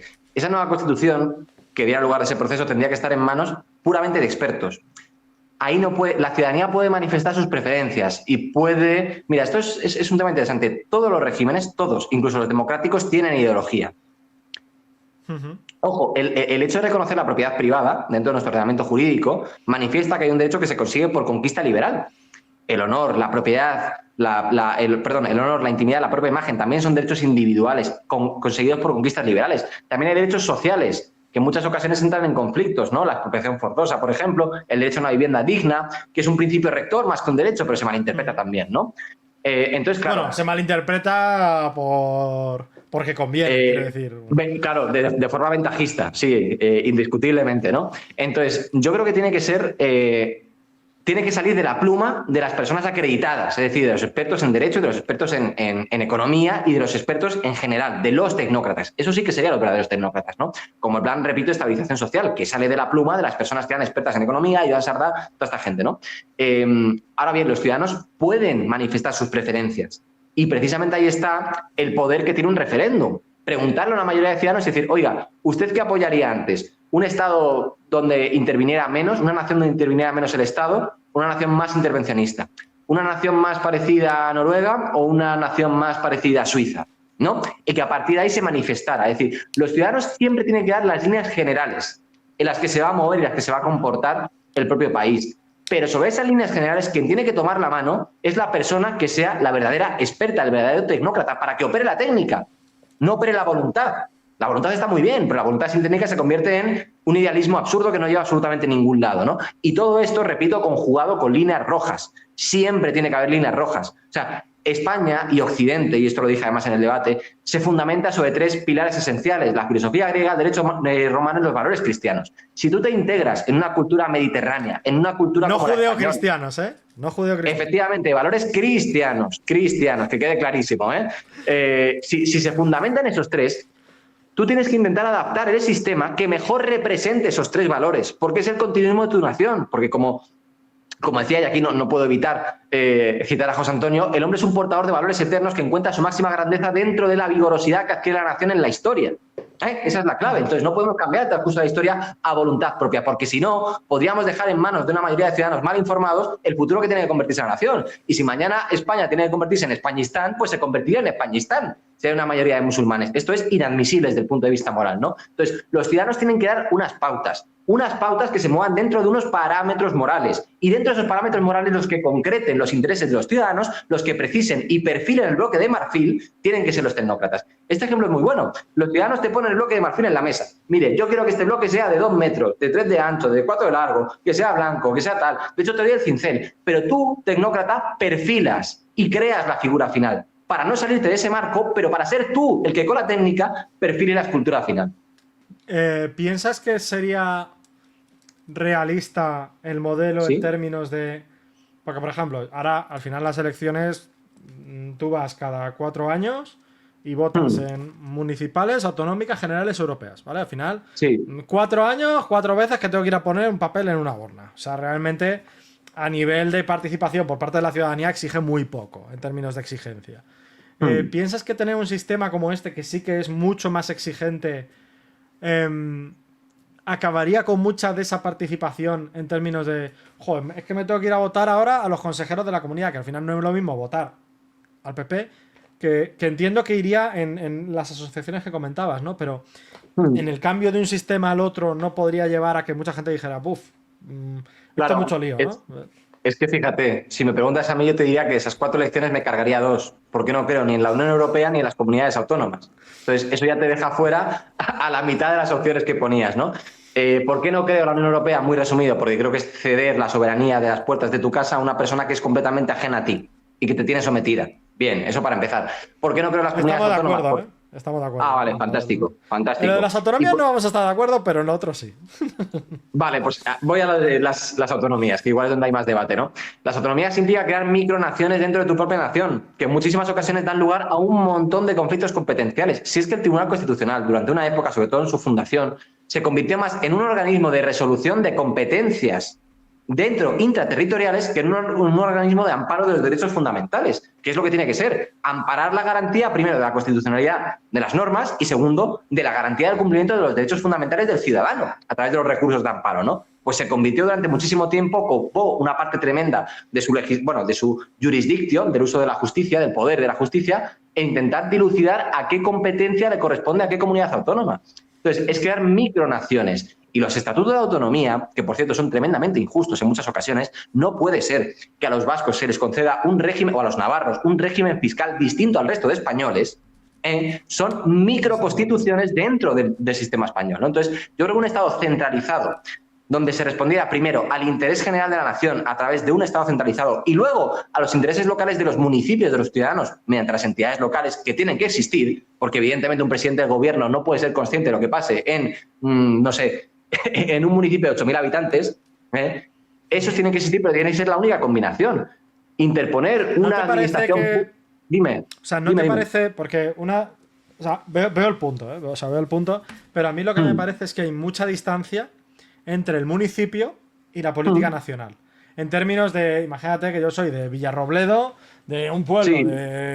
Es decir, ¿qué presión real puedo generar yo o qué voz real puedo tener yo, que soy un pueblo pequeño, frente al de un estado con ciudades mucho más grandes? Es decir, eso no te podría llevar a que municipios como Madrid, o sea, que ciudades como Madrid o Barcelona pudieran generar mucho más ruido y mucha más presión, también en términos electorales, que de cara sobre todo a un veto, o que los que pudieran hacer pequeños municipios. No, claro, pero yo no creo en un sistema centralizado para que los municipios puedan hacer más o menos presión. Es decir, yo lo que creo es que en el municipio tiene que estar la persona que te solucione los problemas de a pie, que te solucione la calle que está mal asfaltada, que te construya un colegio, que te construya un polideportivo. Eso tiene que estar en el ámbito municipal, porque evidentemente no se puede planificar la totalidad de la economía, ni de la industria, ni del deporte, ni de la educación desde un único gobierno central. Y luego el gobierno central es el que tiene que darle las pautas de actuación. Es decir, el gobierno central tiene que proporcionar un marco legislativo. Siempre un marco legislativo que se ajuste, en mi modelo ideal, a los 3 límites que comentaba antes, en mi tecnocracia soñada, ¿no? Idílica. Y luego, dentro de esos marcos de actuación, el que lo aplique a la vida real de los ciudadanos tiene que ser el municipio. Pero establecer una administración pública como intermediario, que es el de las comunidades autónomas, las asambleas legislativas, realmente es un trámite burocrático más que no soluciona nada, porque intentar hacer ver que, no sé, que Móstoles, Getafe, Leganés, Alcobendas, San Sebastián de los Reyes pueden inmiscuirse todos dentro de la Comunidad de Madrid, pues oiga, mira, al de Leganés le interesa que se reforme la carretera de Leganés y al de Getafe le interesa que se reforme la carretera de Getafe o el colegio de Getafe. Pero intentar pensar que hay algo en común entre ellos, que está entre medias del municipio y la nación, es un constructo. Para mí es un constructo absolutamente vacío, que es la idea de la comunidad autónoma. Dime. ¿No crees? O sea, yo es que lo pienso como persona que vive en Madrid. Y yo, por ejemplo, sí que soy capaz de detectar ciertas competencias. Por ejemplo, esto seguramente a ti te habrá pasado alguna vez. Tú eres consciente de que Madrid, lo que es Madrid ciudad, está muy bien comunicado, por ejemplo, en términos de transporte público, pero en lo que se refiere a toda la periferia, la comunicación es terrorífica. Es decir, si tú hoy tienes que ir de Móstoles a Coslada, tienes que básicamente pasar por el centro de Madrid, y del centro de Madrid entonces ya te vas a Coslada, ¿no? Pero no tienes una forma de comunicación, digamos, directa. Entonces, a mí lo que me cuesta identificar es, sin esa autonomía, que también hay que decirlo, la autonomía está ahí y no ha hecho nada, ¿vale? ¿De qué manera pueden tantos municipios ponerse de acuerdo en que una mejor comunicación es necesaria, teniendo en cuenta que va a atravesar varios municipios que tendrán que ponerse de acuerdo, aunque no sé si en este caso sería más una cuestión que viene desde el Estado, el decir, oye, hemos detectado este problema y vosotros tenéis que hacer por arreglarlo. Claro, se puede establecer un criterio estatal, que sea el de, mira, si una medida va a afectar a más de X municipios, competencia del Estado. Si va a afectar a menos de X municipios y asumimos que se pueden comunicar entre ellos para solucionarlo, competencia municipal. O sea, claro. Porque yo lo que entiendo, es, imagínate, en términos de energía, ¿vale? Porque creo que es más sencillo. Imagínate que hay un gobierno tecnócrata y dice, oye, nos vamos a tirar por la energía nuclear. ¿Vale? Nuestro objetivo va a ser ir hacia un modelo de energía nuclear. Entonces, en ese punto entiendo que los municipios, las medidas que tomasen tendrían que ir alineadas con esa idea, ¿no? Es decir, que si saliera una comunidad autónoma que dijera, pues yo ahora voy a arrasar 4 campos, voy a poner placas solares para enterrar aquí. No estaría permitido que pudiera hacer ese tipo de acciones, ¿no? Claro, eso es lo que te decía antes, ¿no? Mira, el ejemplo de... No, dime, perdón. Ese caso te lo pregunto porque, ahora imagínate, ¿no?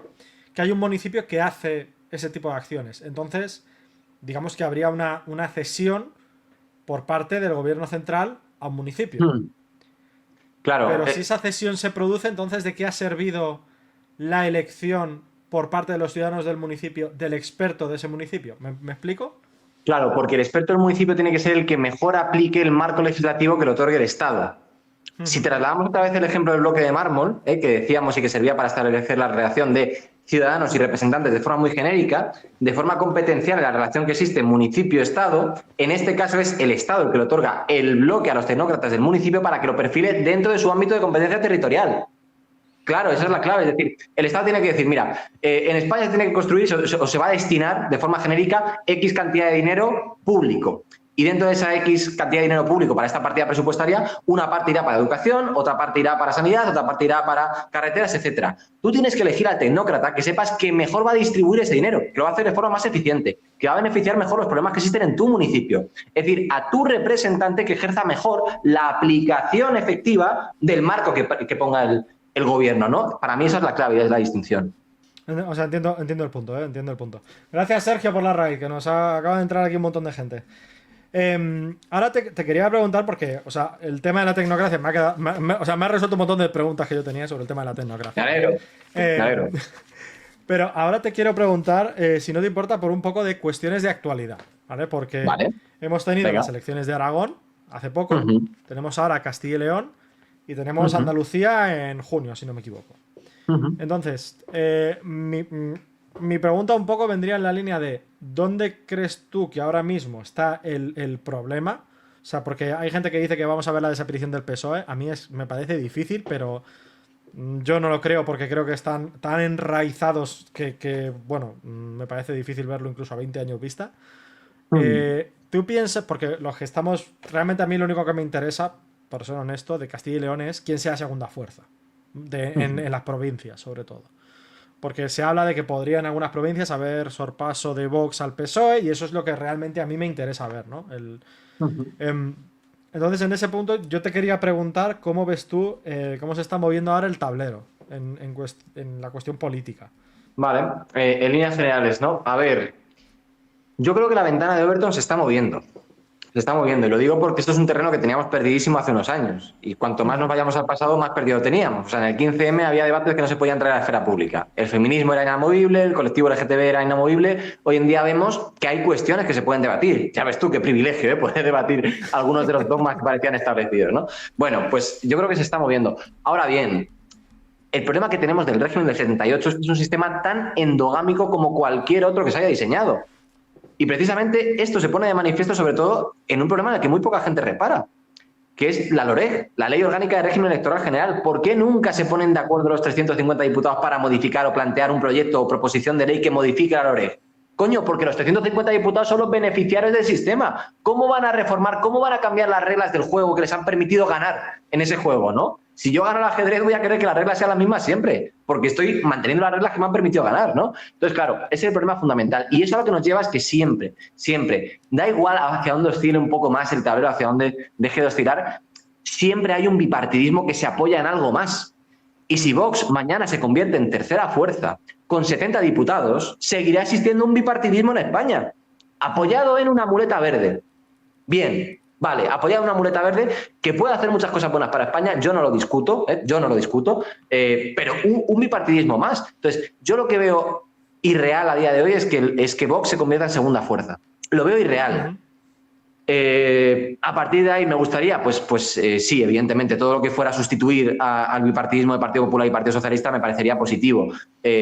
Ahora bien, lo veo muy complicado y, por supuesto, de la desaparición del PSOE no hablaremos porque me parece que es algo irreal. El PSOE no va a desaparecer. Y, de hecho, una de las imperfecciones que tiene el sistema español es que el PP puede dominar en 15 de las 17 comunidades autónomas y luego siga gobernando Pedro Sánchez y el Partido Socialista, siendo la segunda lista, por cierto, que no ganó las elecciones, siendo la segunda lista más votada. Entonces, claro, sí, esto es un problema de comunicación enorme.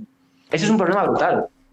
De hecho, Sí. Hubo un punto en el debate que tuviste con Rubén Gisbert, hubo un punto Sí. que él estaba diciendo, no, porque si somos 5 para cenar, ¿no? Entonces votamos y es como, ya, pero es que por parte de nosotros 5 lo que está habiendo es una voluntad de ir juntos a cenar. Claro. Pero es que esto no se traslada en términos electorales. Es decir, cuando un tío va a votar el PSOE, no va a votar el PSOE para estar de acuerdo con el PP. No, claro. Él va a votar el PSOE para que... Es decir, él vota de ir al sitio de sushi y él solo quiere ir al sitio de sushi. A él no le interesa que el del frente... Sí. Claro, quiero decir, eso para mí es una falsa equivalencia porque dices, es que el votante que va a poner su voto en una urna no se está preocupando por lo que vaya a poner otro. Es decir, mi principal preocupación no es que este otro vaya a votar al PSOE, no. Es lo que voy a votar yo por lo que yo quiero que salga o lo que yo quiero que se haga. Relacionado con esto, lo que sí que estamos viendo, que yo creo que es indiscutible, es que la caída de Podemos, la desaparición desapareció en Madrid hace un par de años, ahora desapareció en Aragón, en Castilla y León tiene toda la pinta que va a ir por el mismo camino. Ayer salía una encuesta que decía que la mayoría de jóvenes no se consideran feministas. Y entonces hay gente diciendo que no es por el feminismo, que es que el mensaje no ha calado, que ha sido un problema de que la deconstrucción que se ofrecía no era la correcta. Y entonces te quería preguntar a ti un poco, porque yo el tema del feminismo sé que te habrá caído, porque es imposible que no te caiga, y te quería preguntar un poco por si piensas que esta derechización o esta boxerización de los jóvenes viene en parte por el feminismo. Bueno, yo creo que, efectivamente, lo que comentabas, ese es el verdadero gran reemplazo del que hablaba Irene Montero, reemplazarse ellos mismos, que antes tenían representación y ahora han dejado de tenerla. El verdadero reemplazo a la política española es que desaparezca Podemos. Oye, que solo han perdido un diputado, no te pases. Claro, sí, hay que pasar de 1 a 0, ¿no? Pero bueno, a partir de ahí, ¿no? Sí, efectivamente, claro, esto es una cosa que no ha sabido entender la izquierda. Que esa superioridad moral de la que siempre se han abanderado y que llevan años abanderándose se ha convertido en un sectarismo que no acerca, asusta, repele, da grima. Es decir, un chaval no se ve identificado con una Irene Montero que dice que tiene que deconstruir su masculinidad porque eso retroalimenta a un cis heteropatriarcado que no sabemos muy bien qué es ni en qué se manifiesta. Un chaval de una zona humilde de Madrid se ve más próximo a un Carlos Quero que le dice el futuro de Vox está en Leganés. El futuro de Vox está en Getafe. El futuro de Vox está en Móstoles. Ahí hay una identificación real.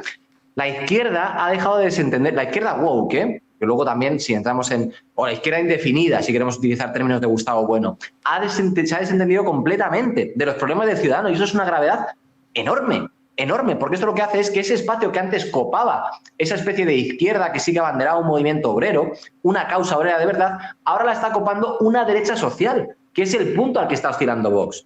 Vox, si analizamos el transcurso que ha tenido, ha hecho un pendulazo brutal y lo sigue haciendo. Empezó siendo un partido cuyo objetivo era más o menos representar una especie de partido político que reuniera a conservadores, liberales, paleoliberales dentro de una misma idea bastante tradicionalista de la visión que ellos tenían de España.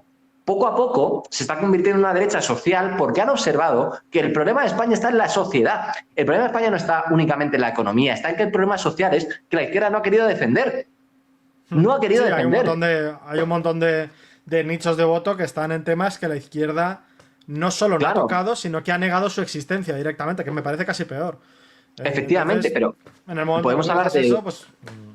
Claro, y podemos hablar del feminismo, que efectivamente yo creo que es una de las causas que más más en contra le ha jugado a la propia izquierda, ha sido escupir para arriba y les ha acabado cayendo, pero por supuesto también la inmigración. No puede ser que tengas a un montón de barrios, de obreros, de asociaciones quejándose año tras año de las inseguridades en sus barrios y solamente empieces a hablar de ello cuando haya un nuevo Frente Popular que esté liderado por Rufián y por Emilio Delgado. Por el amor de Dios, claro, es que esto ya es un terreno de años que lleva sembrando Vox y la derecha social en España, que ha abandonado la izquierda. Entonces, dime. Perdona, no, termina, que es que no te quiero interrumpir, perdona.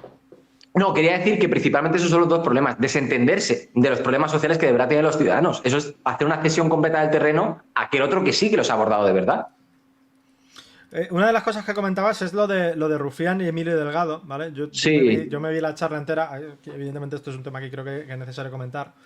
Y sí que me pareció que ellos estaban jugando a dos cosas muy distintas. Quiero decir, Rufián estaba pues haciendo de lo que siempre hace Rufián, pero yo, sin ser alguien a quien yo vaya a votar, pero yo en Emilio Delgado por lo menos vi a una persona que ve los problemas que vemos las personas normales. Otra cosa es si su solución me parece la mejor, pero, joder, creo que es la primera vez que veo una izquierda que ve los problemas, que no dice, bueno, esto no pasa.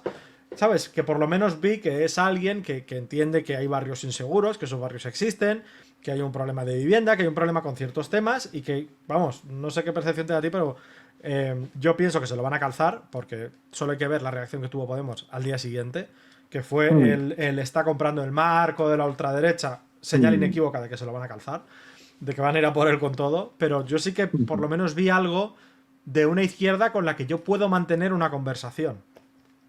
Claro, sí, el problema que ha tenido la izquierda indefinida en España, la izquierda woke, es pensarse que tienen la potestad para decidir qué se puede debatir y qué no, qué es verdad y qué no, qué es moral y qué no, quién tiene que estar en espacio público y quién no. Entonces, cuando llega una persona de esa izquierda que rompe con los dogmas que parecía que estaban asentados dentro del ideario woke, entonces se convierte automáticamente en fascista. Y eso lo que hace es reafirmar todavía más el sectarismo del que todos observábamos que padecían. Claro, mira, yo creo que este neofrente popular que están intentando montar, pues eso, Rufián, Emilio Delgado y no sé quién más, porque veremos a ver en qué acaba todo esto, yo creo que tiene el objetivo de dirigirse a dos tipos de públicos objetivos. El obrero que ahora vota a la derecha, que es un público que ha perdido indiscutiblemente la izquierda, el obrero que ahora vota a Vox porque observa que nota más afinidad, repito, con un Carlos Quero que con una Irene Montero que le dice que se deconstruya, sin saber muy bien qué coño es deconstruirse, con un Carlos Quero que aborda el problema de vivienda y no con una Irene Montero que le dice o que se pregunta qué es una mujer y qué deja de ser una mujer. Y en segundo lugar, a esa persona que sigue votando a la izquierda pero que lo hace por o bien inercia, o bien vota descontenta, o bien vota por miedo. Es decir, en realidad, un votante de izquierda no convencido del partido al que lo hace. Porque recordemos que en España todavía el dogma de la izquierda está para frenar a la ultra extrema derecha, sigue calando en cierto porcentaje de la población. Claro. Y esto no quiere decir que las personas que voten al PSOE bajo este dogma se crean todo lo que diga el PSOE, sino que los votan o por miedo o por, bueno, sí, si he votado al PSOE, pues sigo votando al PSOE, ¿no? Mejor lo malo conocido que lo bueno por conocer. Entonces, ese tipo de público, ese tipo de población, creo que es la población objetivo de los dos tipos. El obrero que vota a la derecha y la persona no convencida que sigue votando a la izquierda. ¿Lo van a conseguir? Mi opinión, no. No sé si van a presentar como una lista conjunta para estas elecciones, para las del 2027, digo, las generales. Todo apunta a que sí, o yo creo que sí, por lo menos por el rumbo que está tomando. Empezó igual Sumar. Sumar también vendió en un primer momento que era un think tank y que era un grupo paralelo de debate dentro de la izquierda woke y se acabó comiendo a Podemos. Probablemente este neofrente popular acabe siendo algo parecido, pero mi opinión es que no va a salir bien.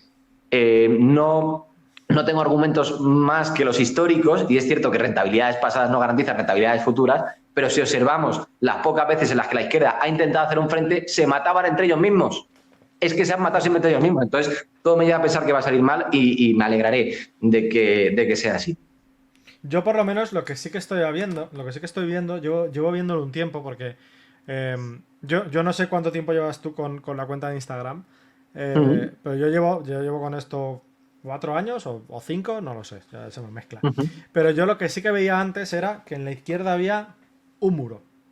Es decir, un muro sí. pero un muro de hormigón que no había forma de atravesar para tener una conversación en términos de, oye, vamos a tener un debate sobre este tema, oye, vamos a tener un debate, no, era todo no, porque al fascismo no se le discute, porque al fascismo se le combate. Yo soy de la idea de que esto les ha hecho mucho daño en términos de que la gente buscaba ver una confrontación de ideas y decía, joder, es que hay una parte de la mesa que, coño, que parece tener miedo a tener una conversación y me hablan, siempre que me hablan, lo hacen a través de un eslogan, del yo sí te creo, del tal, pero o sea, no hay nada detrás. Es decir, tenemos a Carla Galeote, por poner un ejemplo, que dando un discurso en TikTok, te da un discurso en TikTok de 1 minuto o 2 minutos para explicar algo que es muchísimo más complejo. La réplica no existe porque los comentarios no son una réplica real y chispas. Y sin embargo, estoy viendo que en los últimos tiempos esas puertas se están abriendo muy poco, ¿vale? O sea muy poco y solo por parte de ciertas personas, como puede ser Anuj o por ejemplo, Rakio Gando, que es una chica que ha sido muy crítica con por dónde ha ido el feminismo, con el tema de Elisa Moliá, Fallaras y todo esto, pero que pienso que se está abriendo muy poquito a poco, pero creo que es algo que nos puede llevar por fin a acabar con la puñetera polarización. Entonces te quería preguntar a ti sobre si también tienes esta percepción. Sí, la comparto totalmente y creo que no cambiará de verdad. No veremos que la ventana de Overton se ha desplazado completamente. Ya no digo que os tire a la derecha, sino que se haya desplazado del punto extremista a la izquierda a la que estaba. No veremos este cambio hasta que no veamos el reflejo en los medios tradicionalistas. Es que los medios generalistas son el máximo reflejo de ello. ¿Cuántos diputados tiene Vox? 33, me parece. ¿Cuántos tiene Podemos? 5. ¿La televisión pública qué es? ¿El reflejo de los ciudadanos? Pues en la televisión pública hay 5 o 10 veces más. Claro, hay 5 o 10 veces más diputados de Podemos, que es un grupo minoritario en el Parlamento hoy en día, con respecto a Vox, que es un grupo mayoritario, es tercera fuerza. Entonces, ¿qué está diciendo con esto, no? ¿Qué nos dice un presidente del gobierno que a sabiendas de que Podemos representar a una minoría de la población le da más espacio que a un partido que representa a una mayoría?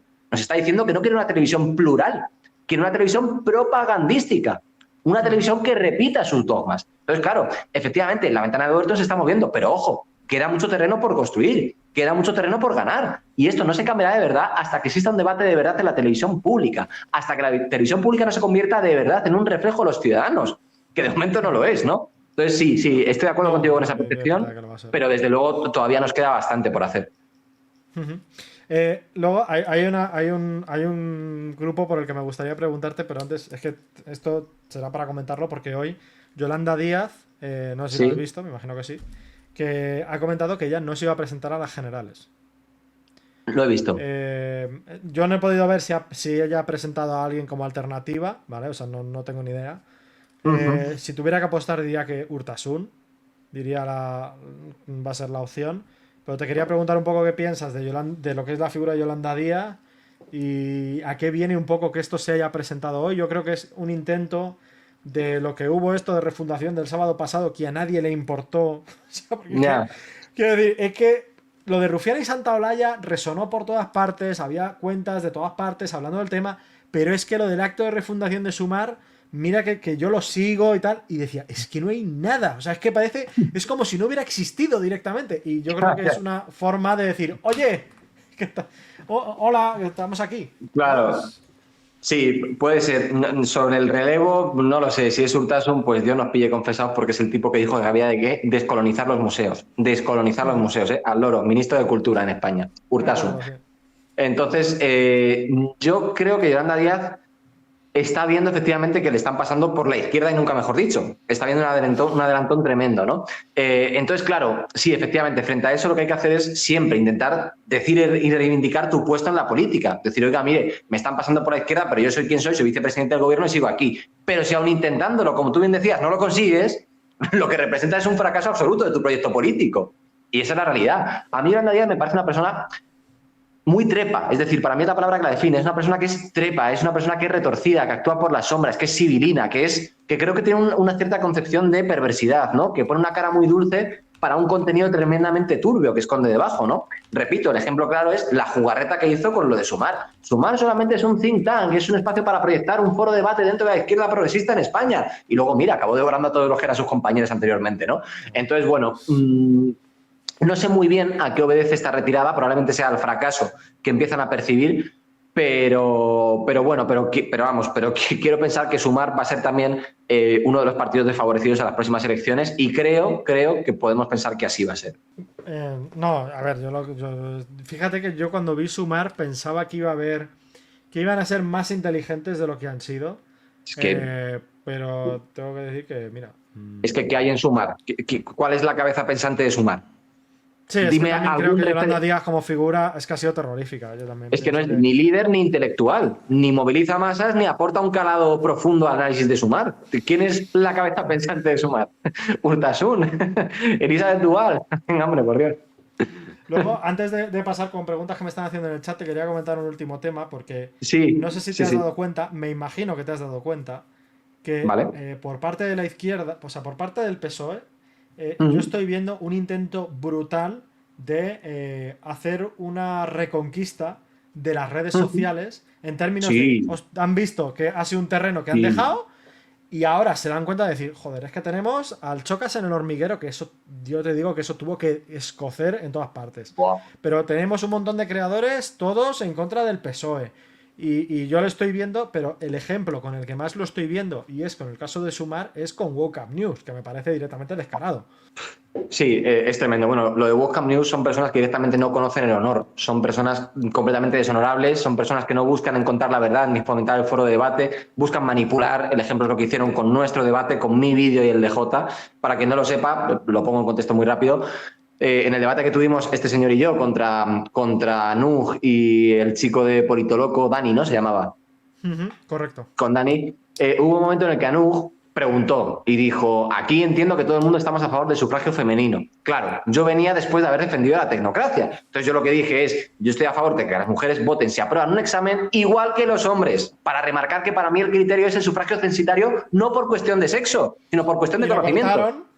Y lo Pues los hijos cortaron. de la grandísima, no voy a continuar porque me caliento, esta panda de miserables que forman parte de Woke Up lo que hizo fue recortar ese segundo en el que yo dije, al igual que los hombres, para parecer que yo era una persona que estaba en contra del sufragio femenino. No, oiga, no. Yo estoy a favor del sufragio censitario por cuestión de conocimiento, no de sexo, y lo remarqué en el debate. Y de hecho, Anuj, que había compartido primero ese post, después de que escribiera yo por privado, lo dejó de compartir. Y lo dejó de compartir. Y esa gente todavía no ha retirado ese vídeo. Entonces, son una panda de Y miserables además, absolutos. el propio, o sea, es que todos los que estuvimos allí, o sea, tanto Jota como Dani, como Anuj, como tú, como yo, todos comentamos en ese post. Oiga, es que esto es mentira. O sea, Es una es decir, no hay manipulación. nadie, es una manipulación del libro y todos lo dejamos claro que quiero decir. Y aún así, a mí lo que me sorprende, bueno, no me sorprende en realidad, pero lo que me llama la atención es que no hubiera ningún tipo de rectificación porque, oye, joder, que yo entiendo que te puedas haber equivocado, que igual has visto el corte rápido y has dicho, uy, calentón, ¿sabes? Pero que después de que te lo estén diciendo, sigas metido ahí, yo personalmente tengo la idea de que Woke Up es algo insuflado totalmente. Sí.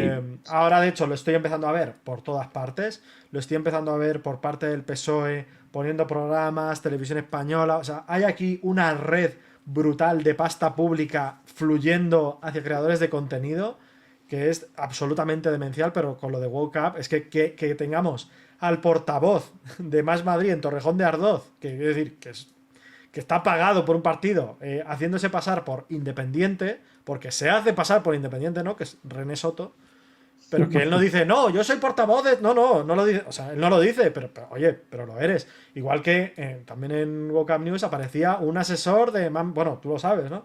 Un asesor Sí, de Man Álvaro Madrid, Díez. que no, Álvaro Díez. pero que no te Sí, dice no. que soy asesor de Man Madrid, no te lo dice, no, yo independiente, yo un ciudadano normal, como cualquiera. Y entonces, claro, a medida que te pones a mirarlo, dices, oye, no, es que Sí. estáis todos pagados y estáis aquí saliendo en redes, que ya me parece mal que en tu horario laboral, como una figura de un partido político, te dediques a subir vídeos a Instagram porque tiene un poquito de tela, porque te estoy pagando yo, pero que encima no me tomes por idiota, o sea, porque está feo. Bueno, eso por supuesto, sí, sí, y es evidente. Es decir, la izquierda en general se ha dado cuenta de que las redes sociales se han convertido en un terreno de movilización de la ventana de Overton hacia nuestro terreno, porque no lo tenían cultivado. Entonces, ¿qué es lo que hacen? Pues de repente ves una cuenta de TikTok de Óscar Puente, una cuenta de TikTok de Félix Bolaños, una cuenta de TikTok de la Moncloa, una cuenta de TikTok de Pedro Sánchez con recomendaciones semanales de libros y canciones.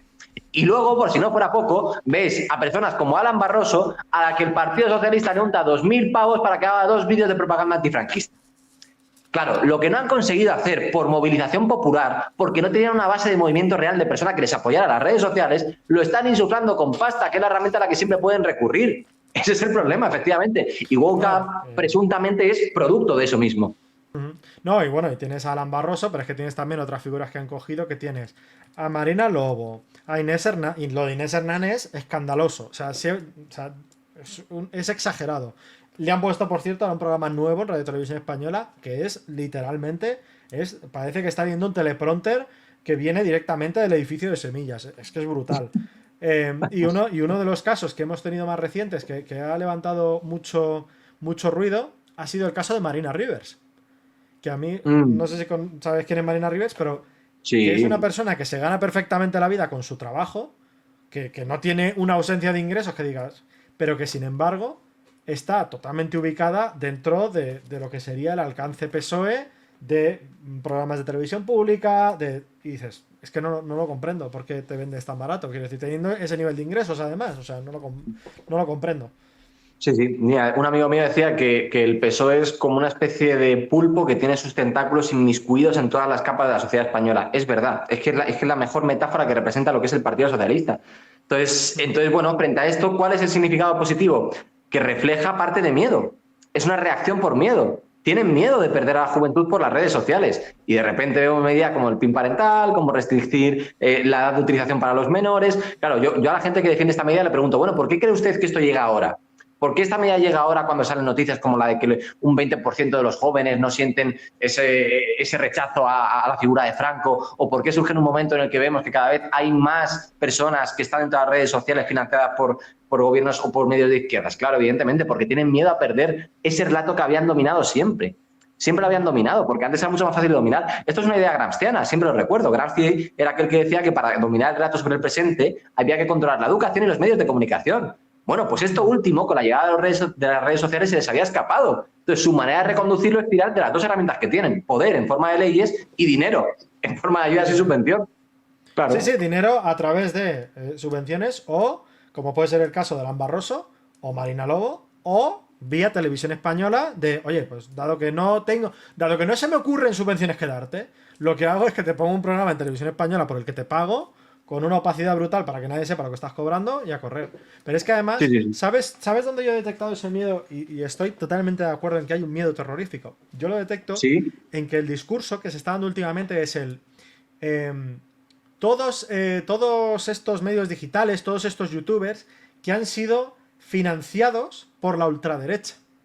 Claro, que a una persona que no está familiarizada lo ve y dice, vale, pero a los que estamos familiarizados somos conscientes de que las grandes figuras, es decir, que el Chocas, o que UTVH, o Soto Ibars, que no han crecido porque estén poniendo partidos dinero para generar ese crecimiento, que ese crecimiento se ha producido a lo largo de años y no a base de pasta. A base de pasta es como están creciendo otros. Y bueno, de hecho es que te digo, hay un ejemplo que es, para mí, el ejemplo de lo que es el PSOE, que es Nanísimo, que no sé si sabes quién es. Sí. Que eso es... Sí. O sea, que le han invitado al Parlamento Europeo a saber por qué. O sea, quiero decir, con un canal con una repercusión nula, pero sin embargo te vas a un Rubén Gisbert, o tú mismamente, o Sergio, oye, a ellos no les ofrecen ir al Parlamento Europeo, ¿sabes? A darle la mano al rey allí. Es decir... Entonces, yo lo que sí que me gusta ver es que veo ese miedo, y sobre todo lo que veo es que como es algo que se escapa a su control, se han dado cuenta de que no pueden cortar la financiación, de decir, joder, es que a esta gente no nos podemos quitar el dinero, porque mira, ¿sabes lo que te digo? Prohíbe el acceso a redes a menores de 16, me da igual, si mi audiencia son todos mayores de 30. O sea, quiero decir, por ahí no, ¿sabes? Por ahí no es, pero adelante con ello. Claro, y sobre todo que detrás de esto lo que hay es una negación de la realidad. Ellos se niegan a asumir que cada vez la realidad está más en contra suya. Entonces lo que intentan hacer es, en vez de aceptar la realidad social de España, la manipulan, la retuercen para ver cómo se puede ajustar a su favor. Oiga, mire, si usted ha sido tan nefasto, ha hecho un gobierno tan paupérrimo, unas políticas tan pésimas para la población española, asuma que va a haber una mayoría de españoles que estén descontentos con usted. No intente todavía empeorar el problema insuflando pasta y dinero público para ver si alguien todavía puede reconducirse al lado de la izquierda del PSOE. No, oiga, no. Asuma las consecuencias que esto tiene. Esto es por negar la realidad. Hoy en día hay un movimiento de personas jóvenes que en la vida van a votar al Partido Socialista, o que en la vida se imaginan hoy que puedan llegar a votar al Partido Socialista. Y el Partido Socialista, en vez de asumirlo, lo que hace es comprar su voluntad o intentar hacerlo con bonos culturales, con paguitas, con ayudas, con influencers, que son los que más les llegan a sus casas. Censurando las redes sociales para los menores, para que no vean a los malvados ultraderechistas como tú y como yo, que nos ponemos hoy aquí, que por cierto, que me digan cuál es el medio ultraderechista que me financia a mí, porque esa financiación no me ha llegado, ¿eh? A mí tampoco me ha llegado, ¿eh? A mí no me ha llegado, Mira. debe ser que... Pues mira, entonces, No, entonces sí. hay muchos que no nos ha llegado, no... Claro, entonces es la combinación de miedo con negación de la realidad. O quizá miedo por negar la realidad, que también puede ser. Una de las preguntas que me hacen por aquí, porque tengo a Miguel Colombo y me preguntaba qué opinas de escaños en blanco como alternativa. Ah, ya, bueno. Escaños en blanco está Bueno, de bien hecho, para... te digo la pregunta porque, claro, ¿qué le parece escaños en blanco como palanca de cambio de la gente que no votaría a ningún partido? Que luego me digan Claro. que manipulo. Sí, hay que tener cuidado últimamente. Sí, a ver, me parece que conozco la propuesta, no estoy tampoco muy metido, no soy muy experto, pero sé más o menos cuál es la idea, que es presentar un partido precisamente para que no sea un partido y para no tener que hacer un escaño en blanco que favorezca a la lista más votada. Entiendo la lógica detrás, lo entiendo, pero me parece que es un cambio dentro de un mismo sistema. Es un pendulazo, ¿no? Es decir, dentro del sistema del régimen del 78 que tenemos, proponemos algo distinto. Pero mi problema está con el régimen del 78. Y yo no creo que escaños en blanco sea una superación del régimen del 78, sino una modificación. Entonces, yo abogo más por una medida que directamente ataque a los cimientos de los problemas que tenemos hoy en día, que para mí es la Constitución y todo lo que ha venido después, la forma en la que se constituye. Y en ese caso, para hacer una reforma a la Constitución sería a través de un partido político, quiero entender. Si lo hacemos por vía democrática, sí, claro. Si lo queremos hacer de la ley a la ley, tendríamos que... Claro. Si lo hacemos de la ley a la ley, tendríamos que hacerlo, para dejarlo todo atado y bien atado, ¿no? Tendríamos que hacerlo efectivamente a través de una reforma, un partido político, una mayoría de ciudadanos, una tecnocracia, pues sería esa mayoría que estuviera representada por los tecnócratas en las asociaciones que yo te decía, ¿no? Pero sí. Lo que pasa es que entiendo que sería muy complicado, porque quiero decir, la mayoría necesaria para esa reforma constitucional Claro.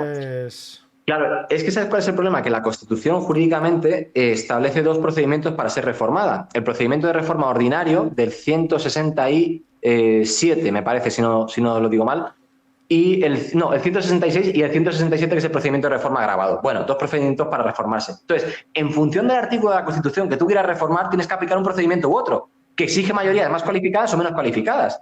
Reformar un derecho como el sufragio universal es uno de los derechos fundamentales y, por tanto, del núcleo duro de la Constitución, exige unas mayorías reforzadas. Pero la pregunta es cómo reformamos la totalidad de la Constitución. Claro, que ese es el problema principal, porque hay una pregunta que es también entrar en una regresión al infinito, que es ¿cómo se reforma el artículo que establece el procedimiento de reforma agravado? ¿Por el simple o por el agravado? Si se hiciera por el simple, permitiríamos en realidad que todas las demás preceptos legales se reformaran también por el simple, entonces no tendría sentido establecer un agravado, ¿no? Es un problemón. Referencia circular, eso es en Excel. Exacto. Exacto, Pues. Es una referencia circular y... O sea que en el mejor de los casos te haría falta una mayoría de 2/3 para... Sí, claro, mínimo. Hacer un cambio. Eso es. ¿Y hay ahora mismo algún partido político, aunque sea minoritario, porque a lo mejor lo hay, yo no lo conozco, que vaya por ese camino? ¿Por el camino de derribar el régimen del 78, dices? Sí, que a lo mejor lo hay, Sí. pero te pregunto porque a lo mejor tú lo conoces alguno. Sí, Falange Española. La Falange Española tiene ese... Sí, la Falange lo tiene. Yo sé que Núcleo Nacional, Movimiento Nacional también van un poco por ahí. En la izquierda no conozco ninguno. Hombre, hubo un momento en el que parecía que Podemos era un partido hostil con el régimen del 78 y al final se acabaron convirtiendo en mascotas. Estuvieron domesticados completamente por ese régimen a que decían asaltar por los aires, ¿no? Entonces, bueno, yo creo que el PCTE, los partidos comunistas también son partidos aburguesados incluidos dentro de este sistema y ninguno propone una reforma real.